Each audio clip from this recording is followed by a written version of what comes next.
Culbert, is that your damn logo on your gaming? Yeah, I put a sticker on the other night when I was streaming. Jesus. Does the CPR? You told me to put it on the microphone because Mike's always in the way, but it didn't stick to the. It would stick to your muff. Yeah, too bushy. I'll tell you, self-indulgence at its finest. Homie. Oh yeah, I'm narcissistic like that big time. Hey man, no hate from me. My kids love it too. It kind of helps. All right, I'm gonna have to mute that before that gets out of hand. What is that? Is it your phone? That's my phone. Okay, well, I'm just bringing this up so I can monitor. I feel like I'm about to take off on a spaceship. All right. Tweet that. What are we at? 10:08. It's not too bad. This is actually early. Usually, yeah. Get up for 2 seconds. I don't know how my headphones get so tangled. Oh, I hate that. Okay. Let's do this. All right, guys. Yeah, you ready? Let's do I it. think I'm ready. All right. Hi, everybody. Where the hell's my camera? Oh, right there now. I moved it. What's going on, guys? Welcome to Friendly Fire Podcast. Tonight we're joined by the usual kind of crew and a longtime buddy of mine. And usually you're on the other side of the mic, Chalk, so it's kind of going to be a little weird for you, right? A little bit. We're joined by ChalkOne. We're all going to be here talking about The Division. Obviously, the release just came out, and we're all kind of anxious to talk about it. But that's really all we're going to be talking about. We have a doc here with tons of stuff to talk about The Division.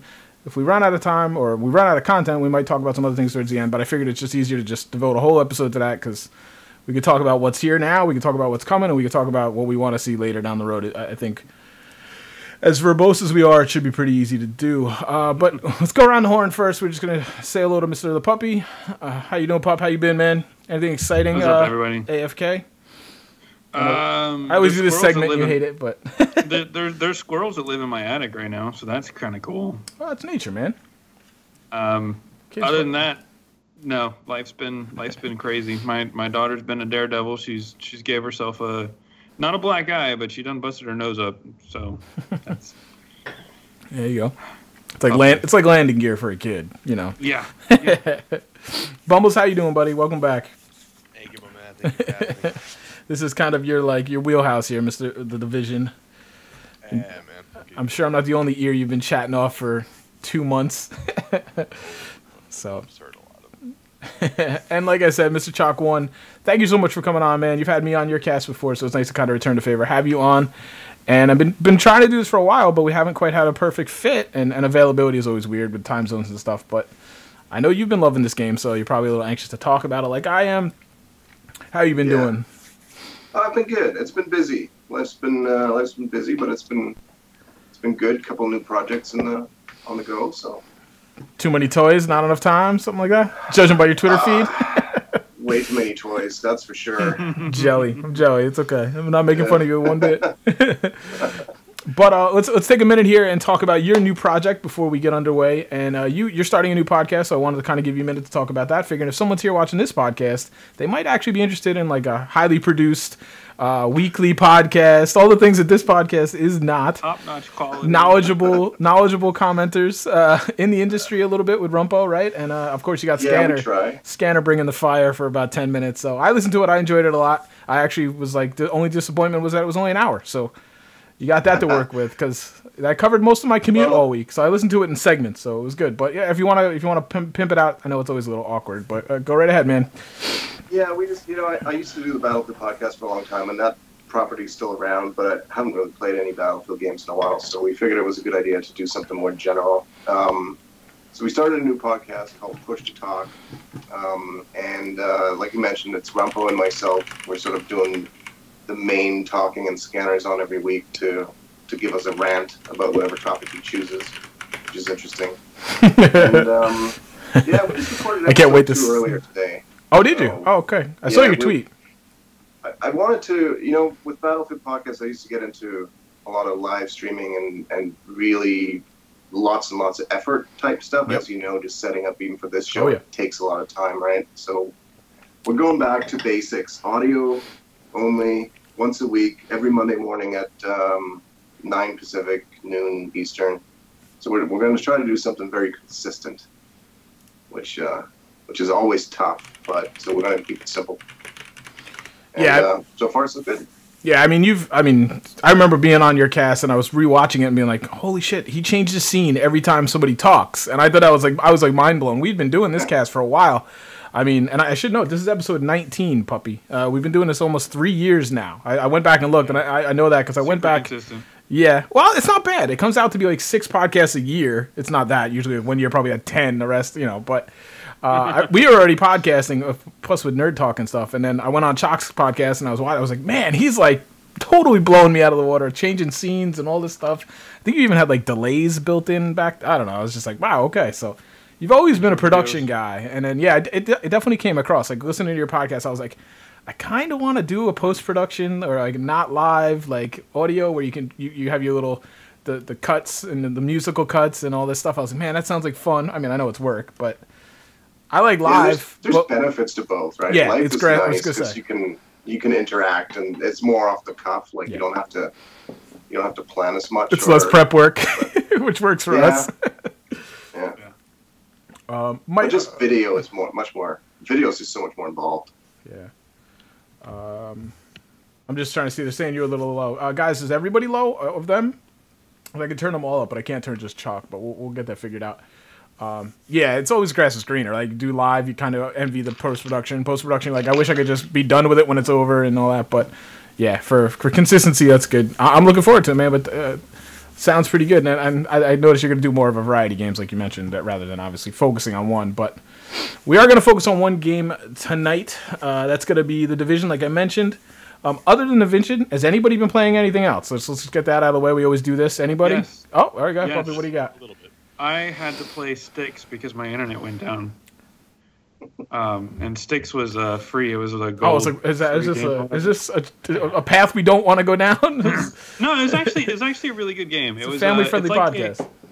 I would say it's kind of an M-rated game, not because it's gory or anything. It's actually really cartoony, but there's a lot of swearing in it. So it's not a game you want to let your kids play. But there's it's kind of like it's what Assassin's Creed should be, I guess. It's pretty cool. Yeah, it's really cool. I like it. I enjoy it. About the only complaint I have against the game is when you do die, which is really easy to do, you have to eat like a 5-minute loading screen. Okay, maybe not literally 5 minutes, but it's a loading screen every time you die. That's like the punishment. And it's really frustrating. Yeah, that would drive me nuts. Awful. I can't stand loading screens anymore. I've never even heard of it. I'll have to check it out. Yeah, Styx. Totally check it out.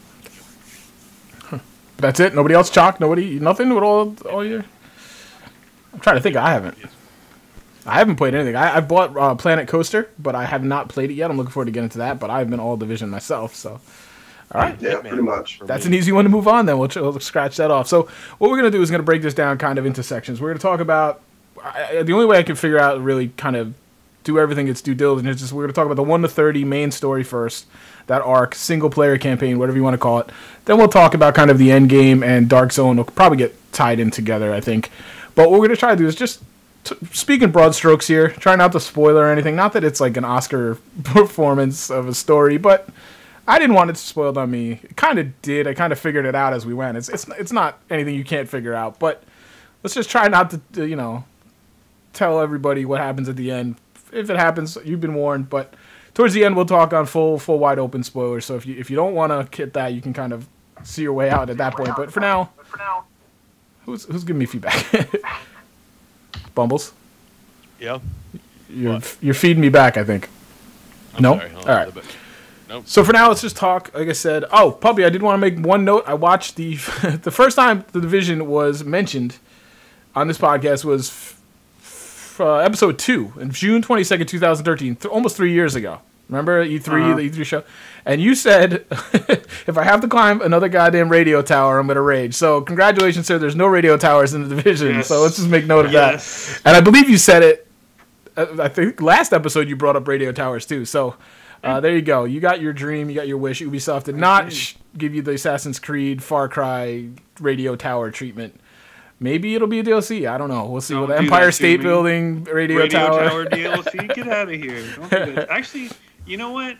Okay, so they don't have radio towers in the game. They don't, and it's not spoilers because it's total side mission garbage that has no story attached to it. But there are missions. Oh yeah, parkour missions for sure. Go up. It's just a parkour mission to get to the top of and the saddest part, those aren't even the worst missions. Activate a tower. And when I did those missions, I did have like some shell shock flashback to climbing towers in like Far Cry and Assassin's Creed. I'm with you. I hated it too, but you've been ringing that drum or banging that drum for 3 years, and probably before that because you were probably talking about the other games. So when we're talking about missions, let's talk about the 1 to 30. The main story, the PvE experience. What were your overall, like I said, like thoughts of this? Because I have a bit to say about this. We'll lead off with their guest, Chalk. If you want to lead off, what were your thoughts on the main campaign story? All what was it, 20 missions, something like that? I think it came out to be. But how'd you enjoy that? You know what? I think it's better than the rapid gets if you take the time to actually explore. 100%. That's exactly what I was gonna say. It is very easy to pass by it and just kind of like run through the game. And you get the gist of what's going on, but when you go and do some of the side missions and the collectibles and stuff, it adds to the story a lot. It's similar to Destiny in that sense, except that Destiny you had to like read shit online to really get everything out of it. Oh, really? Whereas, yeah, they had the Grimoire cards that were basically stuff that you found and then you had to read to flesh out the story. But in the Division, I think the story, I mean, it's pretty basic. Like you said earlier, it's not an Oscar-winning story. There's no huge surprises. It's not... like an hour into the game, you get a pretty good idea of what's going on and how things are going to end. So it's not going to win any prizes for the story, right? But it's good enough, and I think it fits the game well enough that as you're playing it, you feel like you're in a world that actually has a story attached to it, and you're not just wandering around randomly. Yeah, I agree. I think if we can drive one main point home, I'm sure Puppy and Bumbles. If you fly through to be max rank as ASAP or get into Dark Zone, you're going to complain about any story. I mean, not to say you have to 100% it like I've done, but yeah, I agree. I almost enjoyed the side stuff a little bit more, and I ended up doing them out of order and everything, and I almost liked that a little bit better because it was just like these little random tidbits where I was like, so that's why I had to kill that guy, like, and you're like, oh yeah, he is a scumbag. I was wondering why, but. Yeah, if you go at least for, like, I would say, I definitely get all the echoes, but I think you kind of get that through the missions anyway. But definitely get, like, the phone recordings, which I know there's a lot of them, and what is that, field reports maybe? Something like, there's other things that really don't have too much, some are just random and they're useless. They make you laugh, some of them, like the heavy breathing ones. But yeah, if you really go and search it out and you open yourself to the story, I think it's excellent. I enjoyed it. Little tidbits like how the factions will fight each other and you'll come across them and they're in this little gunfight and you choose who to help first and you end up murdering them all. But that just to me, it just, like you said, made a good environment. And that's usually not my thing. Usually I'm not a single player campaign guy. I usually would be the guy to cut right through. But I wasn't rushing to the end game because we'll talk about that in a little bit. But Bumbles, how did you like the 1 to 30 main story kind of arc, if you will? I thought it was interesting. I thought that it had a cohesive storyline. If you're going to compare it to Destiny, it definitely had a story.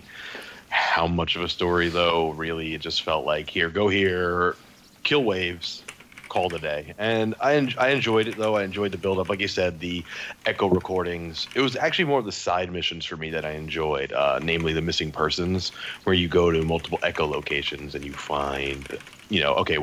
somebody broke into a building here, so you climb the ladder where they broke through, and you go in and find somebody who is, in peril or, has just been attacked. And then there's the phone recordings in Survival Guide, I think, are for me, the most... not Survival Guide, sorry. The incident reports are the most telling of the backstory. I love the build-up. Yeah, I wish the drones were like video instead of just like this grainy picture. Like a little video, like the cop getting thrown on the hood and the other. Those videos were awesome. If you actually look through your found footage files, there's one that I particularly love. I think it's actually by the Intrepid. You see the Last Man Battalion coming in, and a guy is filming it with a handheld camera. That's an important scene. We'll get to that. Yeah. Yeah, you see them executing people, and it's kind of interesting because it builds the backstory of what happened before your arrival. It kind of sets the table maybe for the future as well, which is kind of cool. Yes, that does. So. But I thought overall it was very enjoyable. Yeah, cool. I agree. Maybe I should have gotten a hater. I'm worried if we were a little imbalanced a little bit. You did get a hater. Don't here worry. We go. All right, good. Bring it. Bring the fire. Come on, Joe Farrell. I honestly, okay. Now I will preface with this. It's a $60 game. It's worth $60. I've had a blast with it. However, the story for this. Now, it wasn't. I feel like some people are putting it in a positive light, and I'm not knocking on you guys necessarily, but I feel like a lot of people are putting in the story in a positive light just because the last big similar game we had to compare to was Destiny, and Destiny's story was just what story? It was non-existent. So to that end, yes, Division's great because there's actually a story there. However, my big deal is I feel like the best way I know how to explain this is to try and use an analogy is like, say the whole world of what's happening in New York with the Division and all that is like a Transformers movie, right? And in that movie, you are one of the soldiers. You just show up occasionally, you shoot some shit, and then you disappear. There's a story going on, but you have no clue what that story is. Like, you get little snippets here and there, and like I felt removed from the story, I guess is the best way to put it. I felt like there was a story there, but I wasn't really even a part of it. Like, the silent protagonist thing just wasn't doing it for me. I didn't feel any emotional attachments with anybody.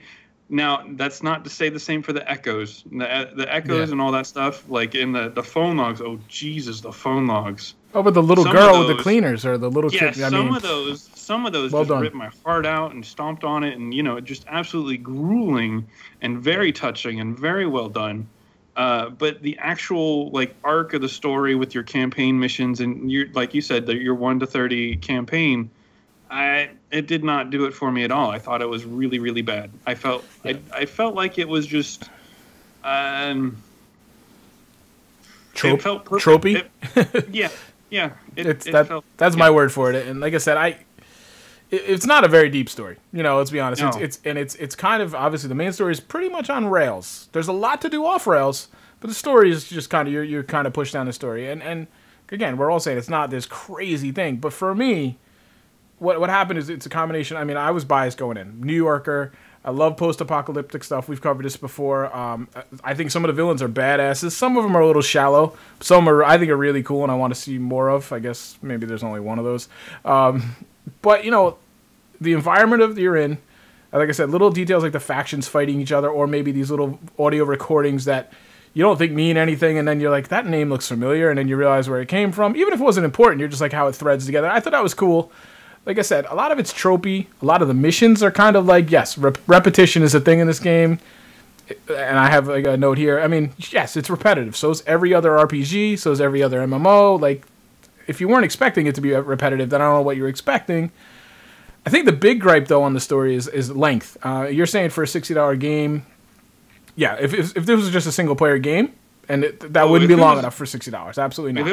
If it was a single player game and that was all we got, yeah, that's even including the side missions, it was terrible. Because to me, we can go more in depth later, but to me, Dark Zone is what makes this game.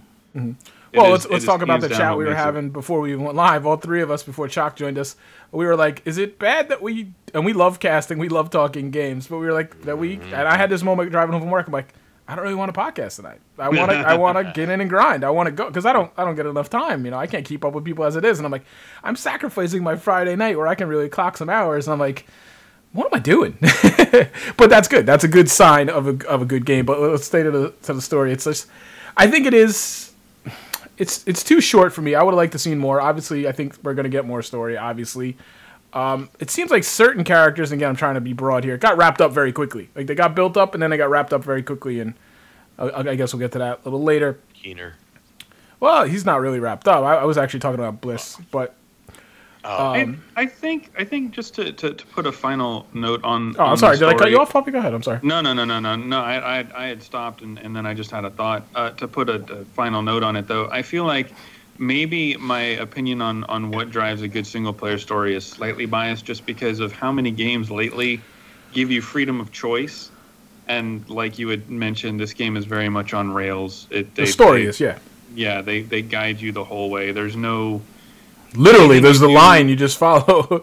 Nothing you do makes an impact. I mean, like, that's technically, fair. you finishing the mission is the impact, but there's nothing you can do in the mission itself that's going to have an impact. Like there's no alternate way to do them either. Lexington, prime example. If you go in there and you rescue the hostages, good on you. If you go in there and you let them die, It's still the same end. It's still the same end. You have to shoot everything. I mean, that's just what it is. There's no stealth. There's nothing. But I mean, that would be my criticism. Like I said, basically too short. And let's be honest, we were just talking about it. Some of the missions are brutally repetitive. If I have to carry go searching for another virus scanner, I will slit my wrist. Like, I hate those missions. They add nothing to the story, and it's just the one at the end where it's in the dark and you got to turn. Oh, no, thank you. Oh, Jesus. And the ones where you got to where the JTF can't find these little suitcases that are 25 meters away from them, and you have to carry them back with. Like, these are just like. I would rather have the age-old RPG quest of like, go kill 10 rioters, go kill 20 cleaners, and come back to me. Like, just give me that. Let me shoot things in this game. I don't want to carry a suitcase that takes me 20 minutes to go 20 meters. Those drove me nuts.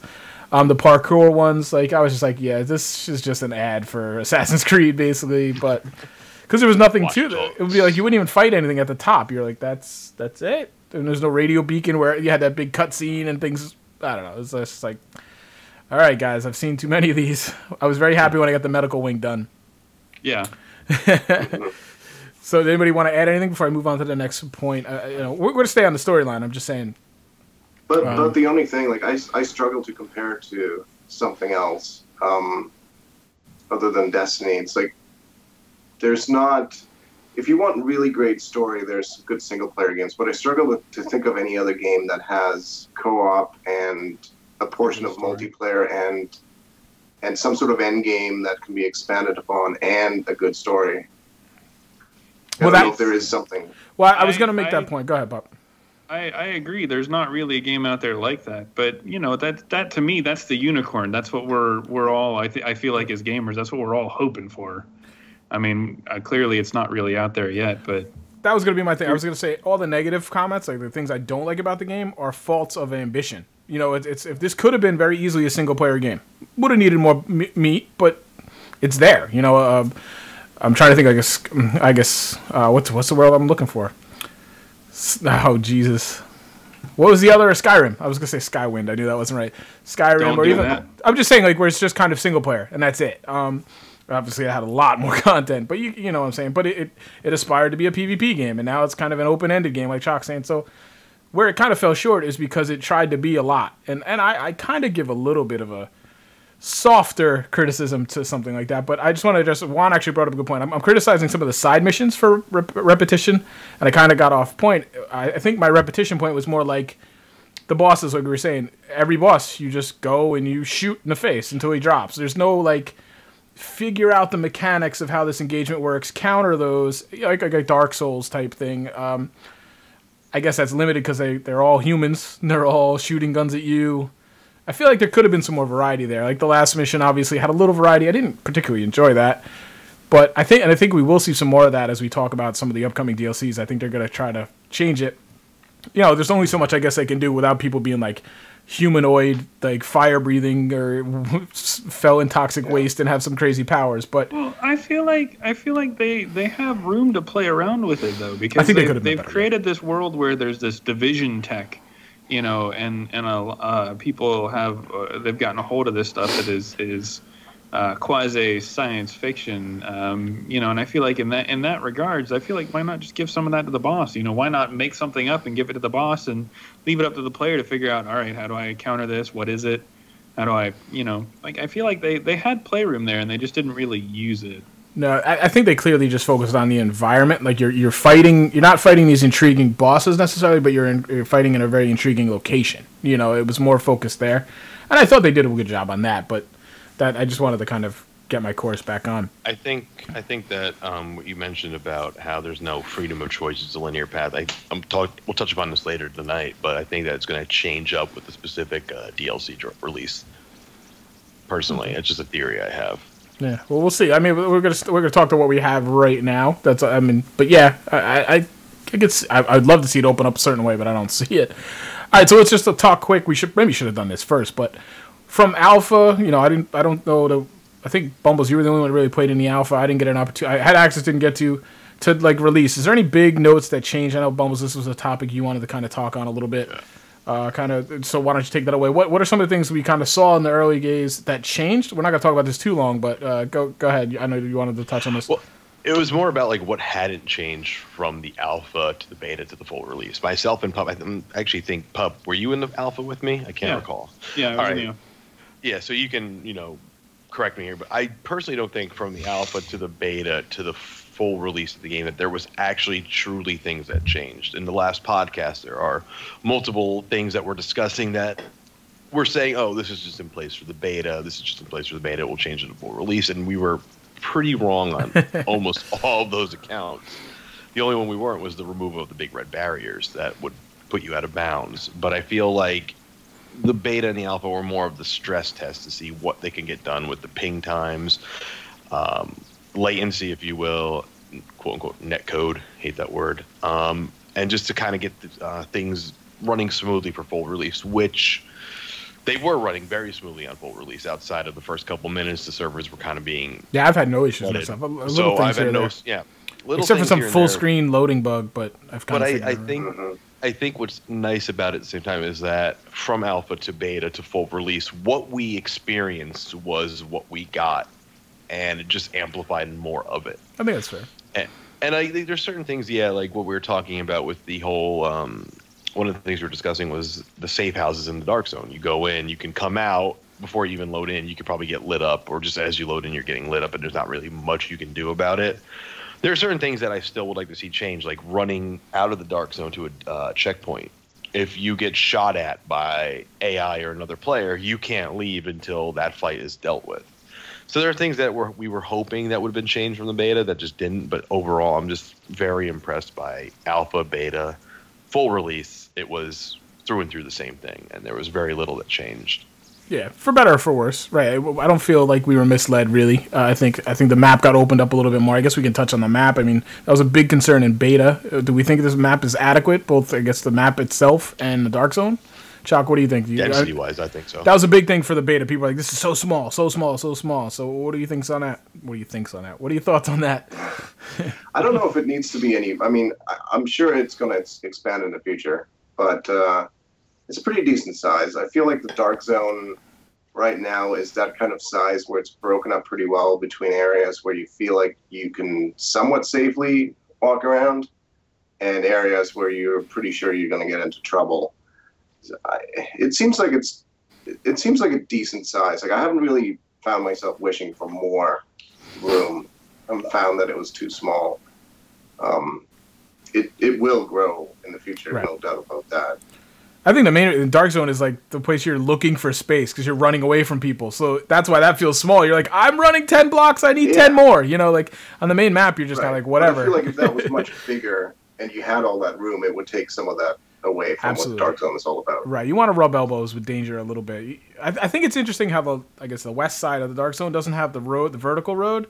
I'm in there. I haven't been in there much, but I always find that confounding that like, when it seems to funnel everybody to the middle, which is probably a design decision, which I'm kind of like not sure if I like, or because I always go down those roads and I'm like, I know there's little cut alleys and things here or there, but there's no main thoroughfare for the most part up and down the left side. So, and they seem to always be pushing you towards that middle street, and that's where most of the action in my limited time seems to take place. What do you guys, Pup? What do you think about the map size? You okay with it, or? I actually enjoy the map size. It's one of the issues I have with maps that are too large is they get kind of boring and monotonous, and you don't really pay attention to where you are. A prime example would be Red Dead Redemption. I mean, the map in there, arguably very, very large, but outside of in that particular game, a few select locations, I would wager that the average player just kind of never commits any of it to memory. It's just kind of like a passing, oh yeah, okay, and you can cruise back through the exact same spot and not realize it really. Yeah. Other than to go, I've been on this trail before heading to this map or to this mission or whatever. Whereas playing around in New York, I've honestly never been to New York, so all these landmarks and stuff, I'm just kind of like, oh, okay, sure. But at the same time, after playing in game for a long enough time, the landmarks are noticeable enough for me to waypoints, even outside of the dark zone, not just the quote unquote landmarks that you fight at inside there, but even outside it's kind of like a mental, oh, okay, I know where I am. But at the same time, it's not so cramped that you can walk across the whole map and the blink of an eye and go, well, that was small. I mean, I feel like honestly, as far as size go, these guys, the Division and Massive, the guys that made the game, have pretty much nailed it. I mean, it's a big enough world, and as Chalk said, it's going to get bigger. They're bringing DLC, obviously, so it's going to get bigger. But I feel like the size that they released it at is spot on. I'm completely happy with that. Yeah, they had a tough because there's a sweet spot. You can't go too big, you can't go too small. So go ahead, Chalk. I cut you off. I was just going to comment on that. I like that I'm starting to memorize areas in the Dark Zone in particular, because those are the areas where you kind of have to run without having to think too much sometimes. Like, you want to act on instinct. Right. And you start getting familiar with certain areas a lot, especially if you're grinding for Dark Zone rank, and you kind of find yourself doing the same things over and over again. You quickly learn what spots work out well and what spots you want to avoid when you're lower level. Where your escape routes are and stuff like that. Yeah. The dead ends are. Yeah. Bumbles, what do you got on the map, bud? No, I agree 100%. I think that it's a good size. There's a lot of density to it, a lot of side alleys, things to cut through, rooftops, underground. There's a lot that I think that it makes the game feel whole. The Highline, even a small little touch. They didn't need to add to the game, but they did. It's above ground park on an old metro line that's closed down now. The highways. Yeah, it's a real thing, and I appreciate those little touches. But I mean, in general, there's a lot to do, a lot to go inside, a lot to go underneath and around, and a lot of places to climb up. To actually touch upon what Puppy said, and also what Chalk said about the whole, what Pup said about if it's too big with nothing in between, it just feels like you're just traveling. And one thing about New York City is that the blocks are massive in real life. So when you're walking 2 blocks, it feels like you're walking for 20 minutes sometimes. Can be, yeah. You're not even through. And it was same with the Division. Like, sometimes when you're running or traveling, it feels like it's taking forever, but when you get there, it's like, okay, well, that wasn't so bad. And then memorizing the landmarks, I like that as well. The story I'll touch upon later happened to me and Pup the other night. We were running. We were in a manhunt in the Dark Zone, and we were running, and we nearly passed a location that worked out well for us the previous time, and we ran back up there, and it boded well for us for a little bit. But it was just an idea of like, oh, hey, we're almost running past it. Oh, but wait, we were up here last time. We can post up here, and then we just kind of cut and run up there. It was a nice little thing that you get to get yourself familiar with the map. You see something, oh, I know where this is, and trial and error, where I am, in relation to this. It's a nice size. Aardvark brings up a good point. He's the Dark Zone's small enough to where when you're in a manhunt or something, you can't just run in one direction not infinitely, but until your timer's gone. You actually have to make choices of, do we turn on them? Do we hold up? Do we just run in circles and maybe we run into another group chasing us? So I think it was a tough job. It was probably one of the harder balancing aspects of, what is it, 24 people in a Dark Zone? What was the final number?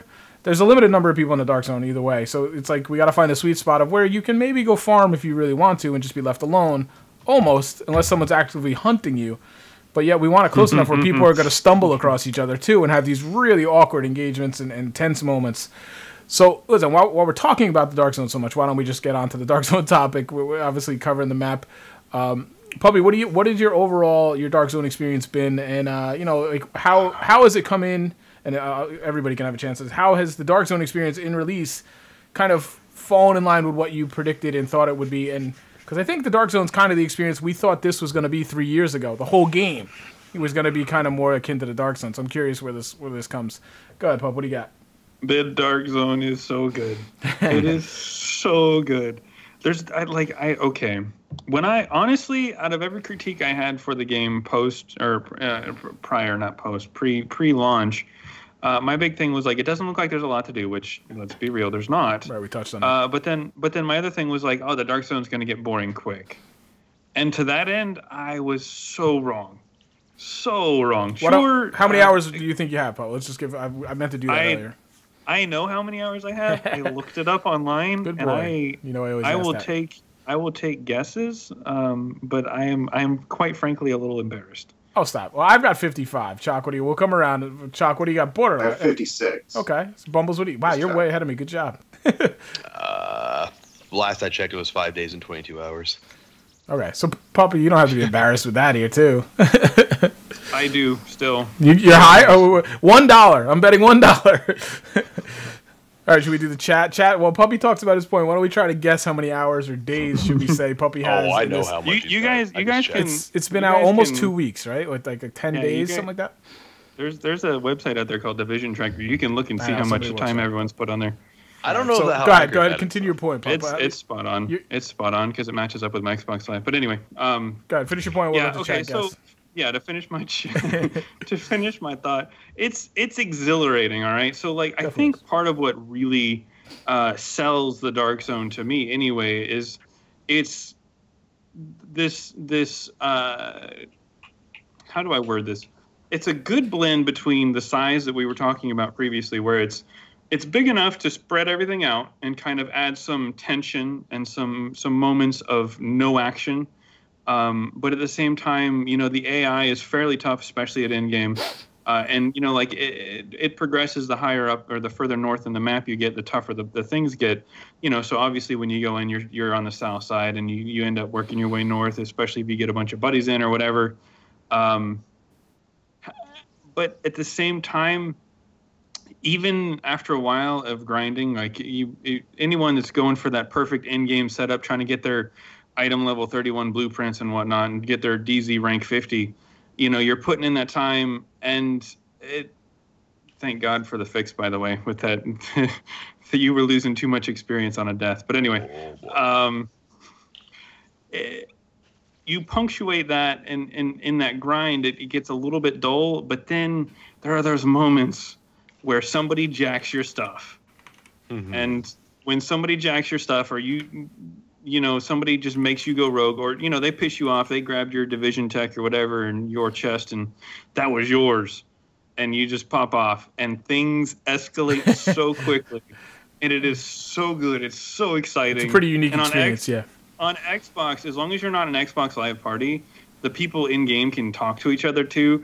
There's so much banter going back and forth, so much screaming at each other. Local chat in any game is always interesting. Yeah. Yes, it is so good, and I love it to death, man. I can honestly say there have been times where I've been playing and I'm like I'm grinding in the Dark Zone, trying to grind out whatever it is. Lately, it seems to be Division Tech, I'll kind of like start like, all right, I think it's time to call it quits. I'm getting sleepy, and then somebody will start shooting at me, or they'll start pegging me. And the adrenaline just, and the next thing I know, it's like an hour later, and I'm still going because I got distracted because I was. Revenge will be mine. Yes. I can't let him get away with that. Exactly. That dude stole my trendy trapper hat. I'm gonna get him. You don't do that. It's on. You don't do that. Let's talk real quick before I forget. The patch, obviously, we were speaking before. The penalty for going rogue was way too high. I think that was. You don't see a community usually agree on something that readily. But how do we feel about now? Do we think the pendulum swung a little too far the other way now? Because obviously, as Lanky's saying in chat, there's really no detriment, or there's no people just go rogue, which is not bad. But I do think there should be a little bit more of a penalty. I personally do. Because it's almost impossible to just go and farm. I know, Chalky, you were speaking to that a little bit, where you're trying to just grind a little bit. There's nothing stopping someone from just coming and killing you. And I think there should be a hesitation. There should be, the loot is the gain. I think before it was way too high, but I think it should be dialed back. My personal feeling. I don't have a lot of experience in there, though, so that's why I'm putting this to you guys. I think it should be dialed back the other way a little bit, a little more retribution, a little more risk for the guys. But Chalk, what do you think on the Reds, just the rogue patch particularly? I've only been screwed over by rogues sort of randomly a couple times, so it hasn't been too bad. I have very little problem with rogues killing me if I have loot on me. It's the sort of senseless killings that annoy me. Like when you're just wandering around and you literally have... It's really visible whether or not you have stuff on, right? So there should be... there is no benefit really for a person to kill you except for getting your loot. So... And I guess that happens with PvP games. You bring that in, you're always going to have some people that are just going to be sort of jerks about it because that maybe they got bored or whatever. But I do like the fact that if I do have, there's been a couple times I've found high-end gear or something like that out of a chest, and me and my friends, the first thing we go is like, okay, we got to extract now, and it becomes this frantic race to try to get to an extraction point where we hope it's quiet and we can get out. Like, we typically have been avoiding rogues we're still trying to get to rank 50, and we feel like we're not quite at the level where we want to pick a fight with other people. So for the most part, we stick to the the Bunny Hill version of the Dark Zone, where most people tend to be friendly. Yeah. So that'd be like the southern 2 sections. I was going to say, I feel like that's worse in my experience. I was going to say, yeah, actually, I feel like it's actually meaner down saw, there. I was 100 feet out of the especially. gate. Like the shadow of the one that's closest to the base, I was clearly looking like this. No, it was first time in there, and it was some 2 dudes just rolled up and killed me, and they were like geared out. Because I'm 30, so that's fair, but I was like, wow. I feel like there should be some sort of, like, when we talk about retribution for rogues, I'm not sure how to implement that kind of system, but it would be really nice if their reward or punishment would somehow hinge on what you have or on your level or something, so that there's a little bit less of that sense of stuff. Because for a lot of people, that will just turn them right off. They'll the worry. Go in right. the Dark Zone like you do, and then they turn right back around and say, nope, not doing that again, ever. Right, guys like us are like, yeah, I got killed and I got exhilarated by it. I was like on stream and I was like, well, that sucks, but I'm like, but I love it. I want to get back in there and do it. A lot of people don't do that. They're big, nope. They might go grind dailies or something, but they're going to be very hesitant to go back in there. I don't know. I don't know what the solution is. I don't think they know, and maybe it's something like a year from now we'll do a podcast and be like, oh, they finally got it. But it's going to be a challenge. I think it's like that with all games. You play DayZ, it's the same kind of concern in that type of a game. I enjoy the Dark Zone mostly for the tougher NPC battles, because I like that they've added that in. Like, I enjoy 4 of us going up and trying to take on some of the bosses that are around, because they actually present more of a challenge than any of the other missions. Like, any of the other stuff you can do, it's not as challenging. Yeah, even if you weren't allowed to like PvP, it would still be a cool spot, to be frank. I mean, just for PvE. Bumbles, what do you got?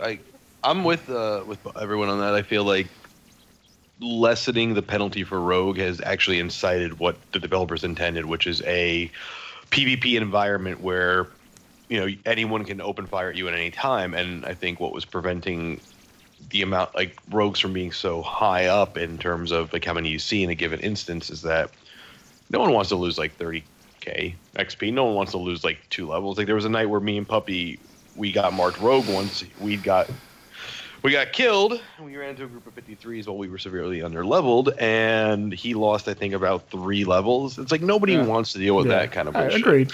So I think that the developers have looked at it. Okay, well, let's lessen the penalty for now, and let's just worry about the reward later. Let's see how many people now are willing to go rogue, as opposed to before. It's the min-max kind of balancing, Yeah. And then when it comes to, say, going into higher levels, the first time me and Puppy, it was me, Pup, and this other guy I play with, we walked into DZ06. Just 3 of us were like, all right, let's see what they got for us. We walk into a building, and there's a bunch of purple loot that's been dropped. And we're like, these guys obviously weren't prepared or weren't the proper level. Yeah, about 25 seconds later, those words were eaten. And then we got annihilated. They weren't even interested in it, No, I mean, and it was nice because, you go in there, you kind of feel, okay, you got the glass half full, maybe, if you're going in full cocked, and then, you get humbled by the AI. And it's a nice experience to go in and, not only have to worry about other players, but other AI as well that are actually more of a threat to you than in the PvE world. I think that's a large part of why the north side of the map, in my opinion, isn't really as it's not as dangerous as far as your fear of people going rogue on you. Just because the AI up there is so tough that most people they're preoccupied just trying to stay alive from the AI. Yeah, they don't really want to fool with you because, the named boss level 32 is going to come over and melt your face off. While you're both fighting each other, he's just going to kill you both. Yeah. I think my thing is, as a new 30, trying to kind of get that gear, kind of get my feet in so I can go PvP. Extracting is like a nightmare right now because it's just ringing the dinner bell. Because there's nothing to slow a group especially down to just come and kill you. It could be the guys that put their extract on first. They just turn around, they can kill you. So I don't mind it on the engagements in the street because there's always going to be that Wild West standoff anyway. Like, nobody is he? I don't know. Is he going to go for it? You watch him. It's when you got to be like, all right, I've survived. Now I got to go extract, and there's just like no way to. There's just no hesitation on anybody anymore. Which I don't know. Like, part of me wants to tuck that away somewhere and keep that just free for all. But and maybe we'll see that in like a forced game mode zone or something, maybe Central Park. So that we'll get to that, but I do think there should be a little bit more hesitation, maybe. And like you said, like Chalk saying, like just those. I think where the dial should go is where it's like they look at you, you got no loot. They're just like, it ain't worth it. Right now, it's just like, so what? So normally it's the guys without the loot that you got to worry about. That's well, what I'm I saying usually keep my eye out for. there's no incentive for them to kill that guy. Whereas the guys, I think there's also no incentive. Like, okay, you go to extraction zone. Let's say you went there to extract some gear. Culprit puppy runs up on you, kills you, steals your stuff. It's like, there's what's this point of going back and killing pup? He's already extracted your gear. He's already sold your gear and revenge. Outside of that, though, but what happens if you run back and hey, guess what? You get floored again. Right. It's that mentality, and I've seen it a lot. People. Just they always come back. And it's like, just stop. But I think that's also the nice thing about the extraction. It adds that tension. Like, there's always that possibility you're going to get lit up as you're across the street. I love it, but hate it, The moment that flare pops and you hear that music and it's like, you see the 90-second countdown begin. You take slowest countdown ever let's bring it. It's fun. I'm saluting. Is he saluting back? Is he saluting back? Is he jumping jacks? His jumping jacks look funny. Those are aggressive jumping jacks. What's going on? All right, so we touched on the story. We touched on the Dark Zone a little bit. Unfortunately, we can't talk as much as we'd probably want to. Let's talk about the quote unquote end game, which is really what people are kind of probably the controversial part of this game, and because nobody really is sure what it is, frankly, which is weird for a release game. So let's wrap the story because we're obviously going to get more story. We're going to get more Dark Zone. How do you guys feel about the end game? Like right now, like the big question is, what are we grinding for?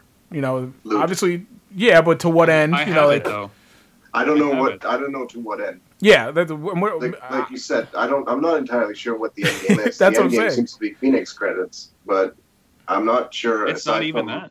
No. Well, that worked for a little while. Now I'm grinding towards Dark Zone rank 50, so I can buy a few more buy the blueprints, high-end pieces, and then after that, I'm hoping there'll be DLC, because otherwise I'm not sure what to do. Well, you'll be on the tech grind, After you get those blueprints out of the Dark Zone, then your grind becomes Division Tech, and that's where I'm stuck right now. And that grind right now is so brutal and boring. It's kind of broken right now. Genuinely boring. That's their end game, and it's awful.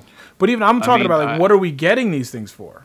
Do you know what I mean? Like, obviously we're doing this to get geared up, but then when we have our gear, obviously PvP, but do you think there's going to be more? Obviously, we could talk about incursions and raids, if you will, but right now there really is no. And the end game is preparing for something we just don't know what it is yet. So it's kind of hard to tell someone like. I think originally it was kind of like you kind of quasi gear up for challenging mode. Wow. Because when you're still pretty freshly geared, challenging mode is I can't do punch in, I can't. It's a punch in the face. Yep. But once you tend to get better gear, and there's still a few game mechanics that are a little bit broken and can be abused. And I'll be honest, I've been abusing them. So challenging mode has become a bit of a cakewalk. Now, once that stuff gets balanced out, it might get a little bit harder. But honestly, beyond challenging mode missions, I don't see much of an end game right now. Personally. Yeah, I think Chalk's right. We're kind of hoping before we hit that trench where they're all like falling into this, not knowing what to do. It's like they're gonna go, here's a bridge, and here's the end game, and here's more things to do. And if that's their plan, is just to continue with some fun stuff to do. That's fine. But right now, it's like some people are asking. I know I saw Jam and talking to you, Chalk, on Twitter just a couple minutes ago. It's like I don't know what to tell people. Like in 6 months. Yeah. I feel like I'm gonna I might not be playing this game on a nightly basis, but I still feel like I think on your podcast, Chalk, you were talking about Destiny in that way, where you guys kind of go away for a month or two, and then new content comes, you go back in. But it's like I don't know what I'll be doing in 6 months. I have no idea. Like, will we be raiding? Is the Dark Zone going to be bigger? Are they going to put in kind of some game modes where you can PvP? I have no idea. And that's the thing. Like Destiny at least had the raids, and they were more than just. It was more than just a requirement to have good gear to go through the raids. First of all, you got to do it with 6 people. I think the Division needs something like that. That's more than just 4 in a squad. And it needs something that will keep you busy for a couple of weeks at a time for whatever reason. Like whether it's just that difficult or whether there are elements prep to it that much. Yeah, exactly. So it's going to need, because you're absolutely right. Like whether you're grinding Dark Zone credits or Phoenix credits or Division Tech, we're just kind of doing it because that's the thing to do. Right. Yeah, there's going to be a different barrier at every level, barrier of entry, if you will. Because, I mean, we have gear score, I think they're calling it. On the first incursion, says something about gear score. We don't even know what that is. I assume it's going to be like light level and all that. So that'll be interesting once that comes, because, people, like DPS right now, people just don't even care if it's actual real life better damage. They just want that higher DPS score to post on Twitter. They don't understand that that's paper DPS and it doesn't actually translate. Look at my numbers. Yeah, but so we don't even know what that is yet. So it's weird. And I'm kind of going to spin this into one of my gripes, and one of the kudos. I mean, Ubi and Massive have been pretty good with the support. They haven't done anything like earth-shattering yet, but they've been pretty quick on some smaller things. But one thing I do wish is they were a little more transparent. A little bit more of a roadmap on, they don't have to give us details, but, we know what the DLCs roughly are and stuff. But, like, what's your plan here? Like, now we've got the game. You want us to buy the season pass. We kind of got to know what direction we're going to be going here. Are we going to be going bigger incursions or raids? Incursions just sound weird to me. So, bigger. How big is the map going to be? I mean, you don't have to tell us exactly, but are we talking? Are you gonna go south? Everybody obviously thinks they're gonna go to the north. I don't know. Is Brooklyn ever gonna be a thing? Like Reddit is just crying over, But I wish they'd be a little more transparent, so I feel a little more confident even recommending it to people. Because right now I'm like, I'm really enjoying it, but it's for very personal reasons and unusual reasons for me. Not typically why I like games, so it's hard for me to recommend it to people. So one of the things that we talked about on our podcast when we talked about the Division and compared it to Destiny in a way is that it took Destiny quite a long time they did have a raid like a week or two after the first launch, so they were pretty quick on the draw with that, but they didn't get transparent with the roadmap for quite a while either. And the other thing I think is that, I'm just going to guess, that the four of us are not the norm when it comes to Division players. Like, we may have hit the end game rather quickly. There's probably a lot of people, or the average gamer, that isn't quite there yet. So maybe April is early enough for that content. Right. But you're right. Like, I haven't bought the season pass. I'm not going to buy the season pass. I have no idea. Like, I'm reading through your document as far as what you've got listed there coming out in the next DLCs. I didn't know that. Like, I didn't until the other day. I just went. First time I saw it. I watched the trailer, the season pass trailer, and just kind of you can tell how I wrote it. It's just kind of me going question mark. Like, this is what jumps out at me. Let's talk about it. So we're gonna get to that in a minute because I think that'll be a fun discussion. Because like they're talking about in chat right now. But what will incursions be? Nobody knows. So, I mean, maybe that's part of the fun, the mystique. But like you said, I'm not buying the season pass until I know more than your months you're going to put something out. I want to know a little bit more. Now, obviously, when we get that first incursion, that's going to tell us a lot. It's going to be a big, a direction point where we're like, okay, this is either really fun, and now I want more, or no, that's just not going to do it. Like, I don't know. It's going to be interesting to see. I'm also okay, though, if I don't play the Division for 2 or 3 weeks at a time. Like there's so much, like with my schedule, if the Division keeps feeding me content, I'll never play another game in my life, and that would be a shame. I agree with that. I think once you get to that point, that's how I plan to play it. Like, I would love for it to get geared. I don't need to be tip-top geared, but just viable, competitively geared. And then it's just like, oh, you guys are getting on tonight? All right, I'm in. Like, it doesn't have to be like I'm getting home, eating dinner, and jumping on the grind. It's just like, oh, guys are playing? Let's go. Otherwise, I'll go play something else. And that's kind of why I got on Xbox One. That's going to take me longer to get there, but the idea is, there's nobody really on PC. I don't really... I'll hop on Xbox One and play. It's more... For me, it'll be more social long-term. That's what I'm hoping anyway. Like, I mean, I know, again, you touched in your podcast about how you guys have your little crew that you guys were doing all the raids for, and that's what I'm ultimately hoping for, is that experience where it's kind of... I think it was... Puppy, when I was watching Bumbles' stream, this is like, geez, the 7 degrees of separation. You were talking about how it's a shooter that you're all playing again for the first time in years, possibly, since, I mean, most of us know each other going back to Battlefield 3, and Battlefield 4 didn't really keep those communities together. So I was kind of hoping that even on a smaller scale that Division would have that, and so far it has. I mean, I've been playing with a lot of new people, and obviously playing with some old people, and that's always cool. And that's what'll keep me coming back to a game, too, is if your friends are playing it. So. Oh, yes. One thing before we move on to our kind of a review section, and then we'll get into more of the future hopes, dreams, rumors, that kind of stuff. I wanted to talk about one thing that I think the game is terribly lacking is customization. I don't think it's very well done. I think it's very limited. I did want to get that negative in there.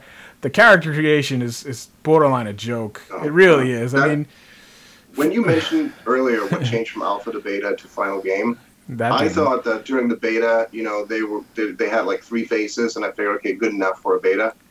Hopefully we'll have like 50.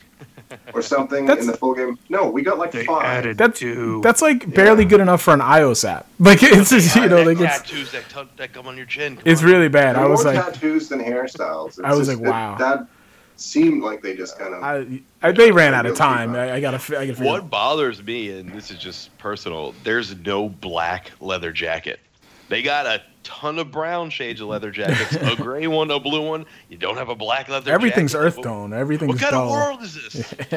They're making armor out of it, apparently. I don't know. But yeah, I mean, even the customization in the game, like everything's like muted, like color, like the same hue. Everything's earth tony. There's just no real color. Now you have not seen Pup in his purple hat jacket. Yeah, but even that's like a purple. Dark purple. It's like, now listen, I don't want fluorescent colors or anything like that, but you got a pink jacket, sir. Some variety. I do have a pink jacket. My gun is pink. Yeah, I mean, does that count?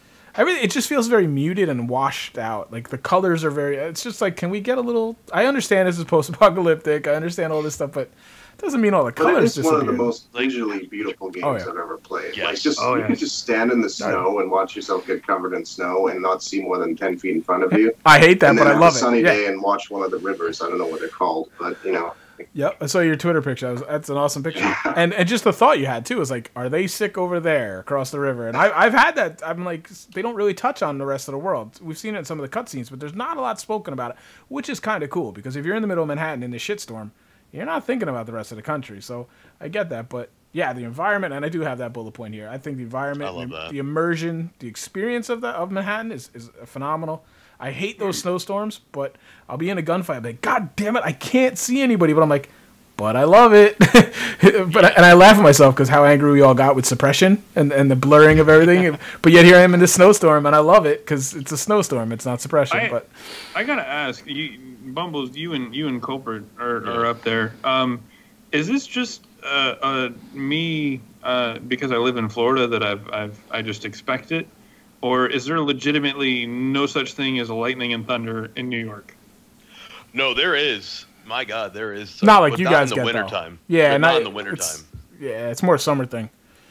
Not like Florida gets it every day. That was weirding me out. Like all this various weather, but like the one staple that they could have gone with, like downpour and lightning and thunder, they just screw it. Yeah, you're definitely not in the snow. Not in snow. That's rare. When it does rain, like there'll be times I'm in the city and I'll go inside somewhere, come back out 15 minutes later, and like you just see like it looks like someone just turned on the sprinkler system above you, and the wind tunnels that are created because of the way that it's an island, and the way it's structured even in game is very these long narrow funnels roads. The wind.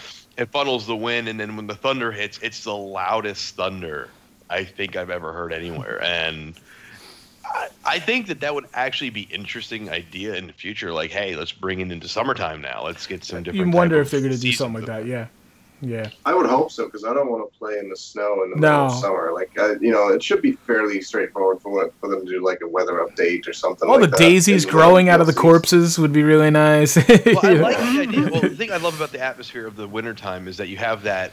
One of the most beautiful times of the year in New York is Christmas time, with all the decorations around, all the New Year's prep in Times Square. It's eerie, all the color. Yeah, and then when you see nobody out there, it's like, what the fuck happened here? It's like, that's not New York City. Like New York City, you got packed streets all times of the day. No, they nailed the environment for sure. And even subtle touches, like when you're walking by one of those steam pipes coming out the sewer systems, and you have like the right lighting behind it, it just looks gorgeous. Yeah.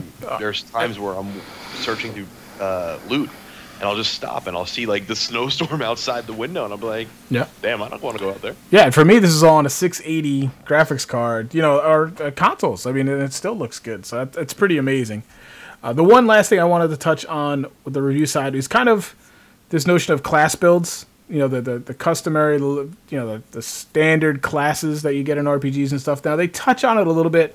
Most of them aren't really viable right now, but let's assume for a minute they're going to try to make the other classes viable. How do you guys find this whole, like, obviously you are what you wear, basically, approach, and kind of you have your glass cannon, maybe healer, tank, kind of got a jack-of-all-trades guy. So have you guys dabbled in that a little at all? Because I've kind of been trying to do a little bit of a rounded build, but obviously you shoot things like was it Time last night? No, somebody else said last night that you shoot things 90% of the time in this game, so you better have a good gun. So what are your experiences with the class builds? Do you think you're going to kind of get that, so you got to build out a squad comp, if you will?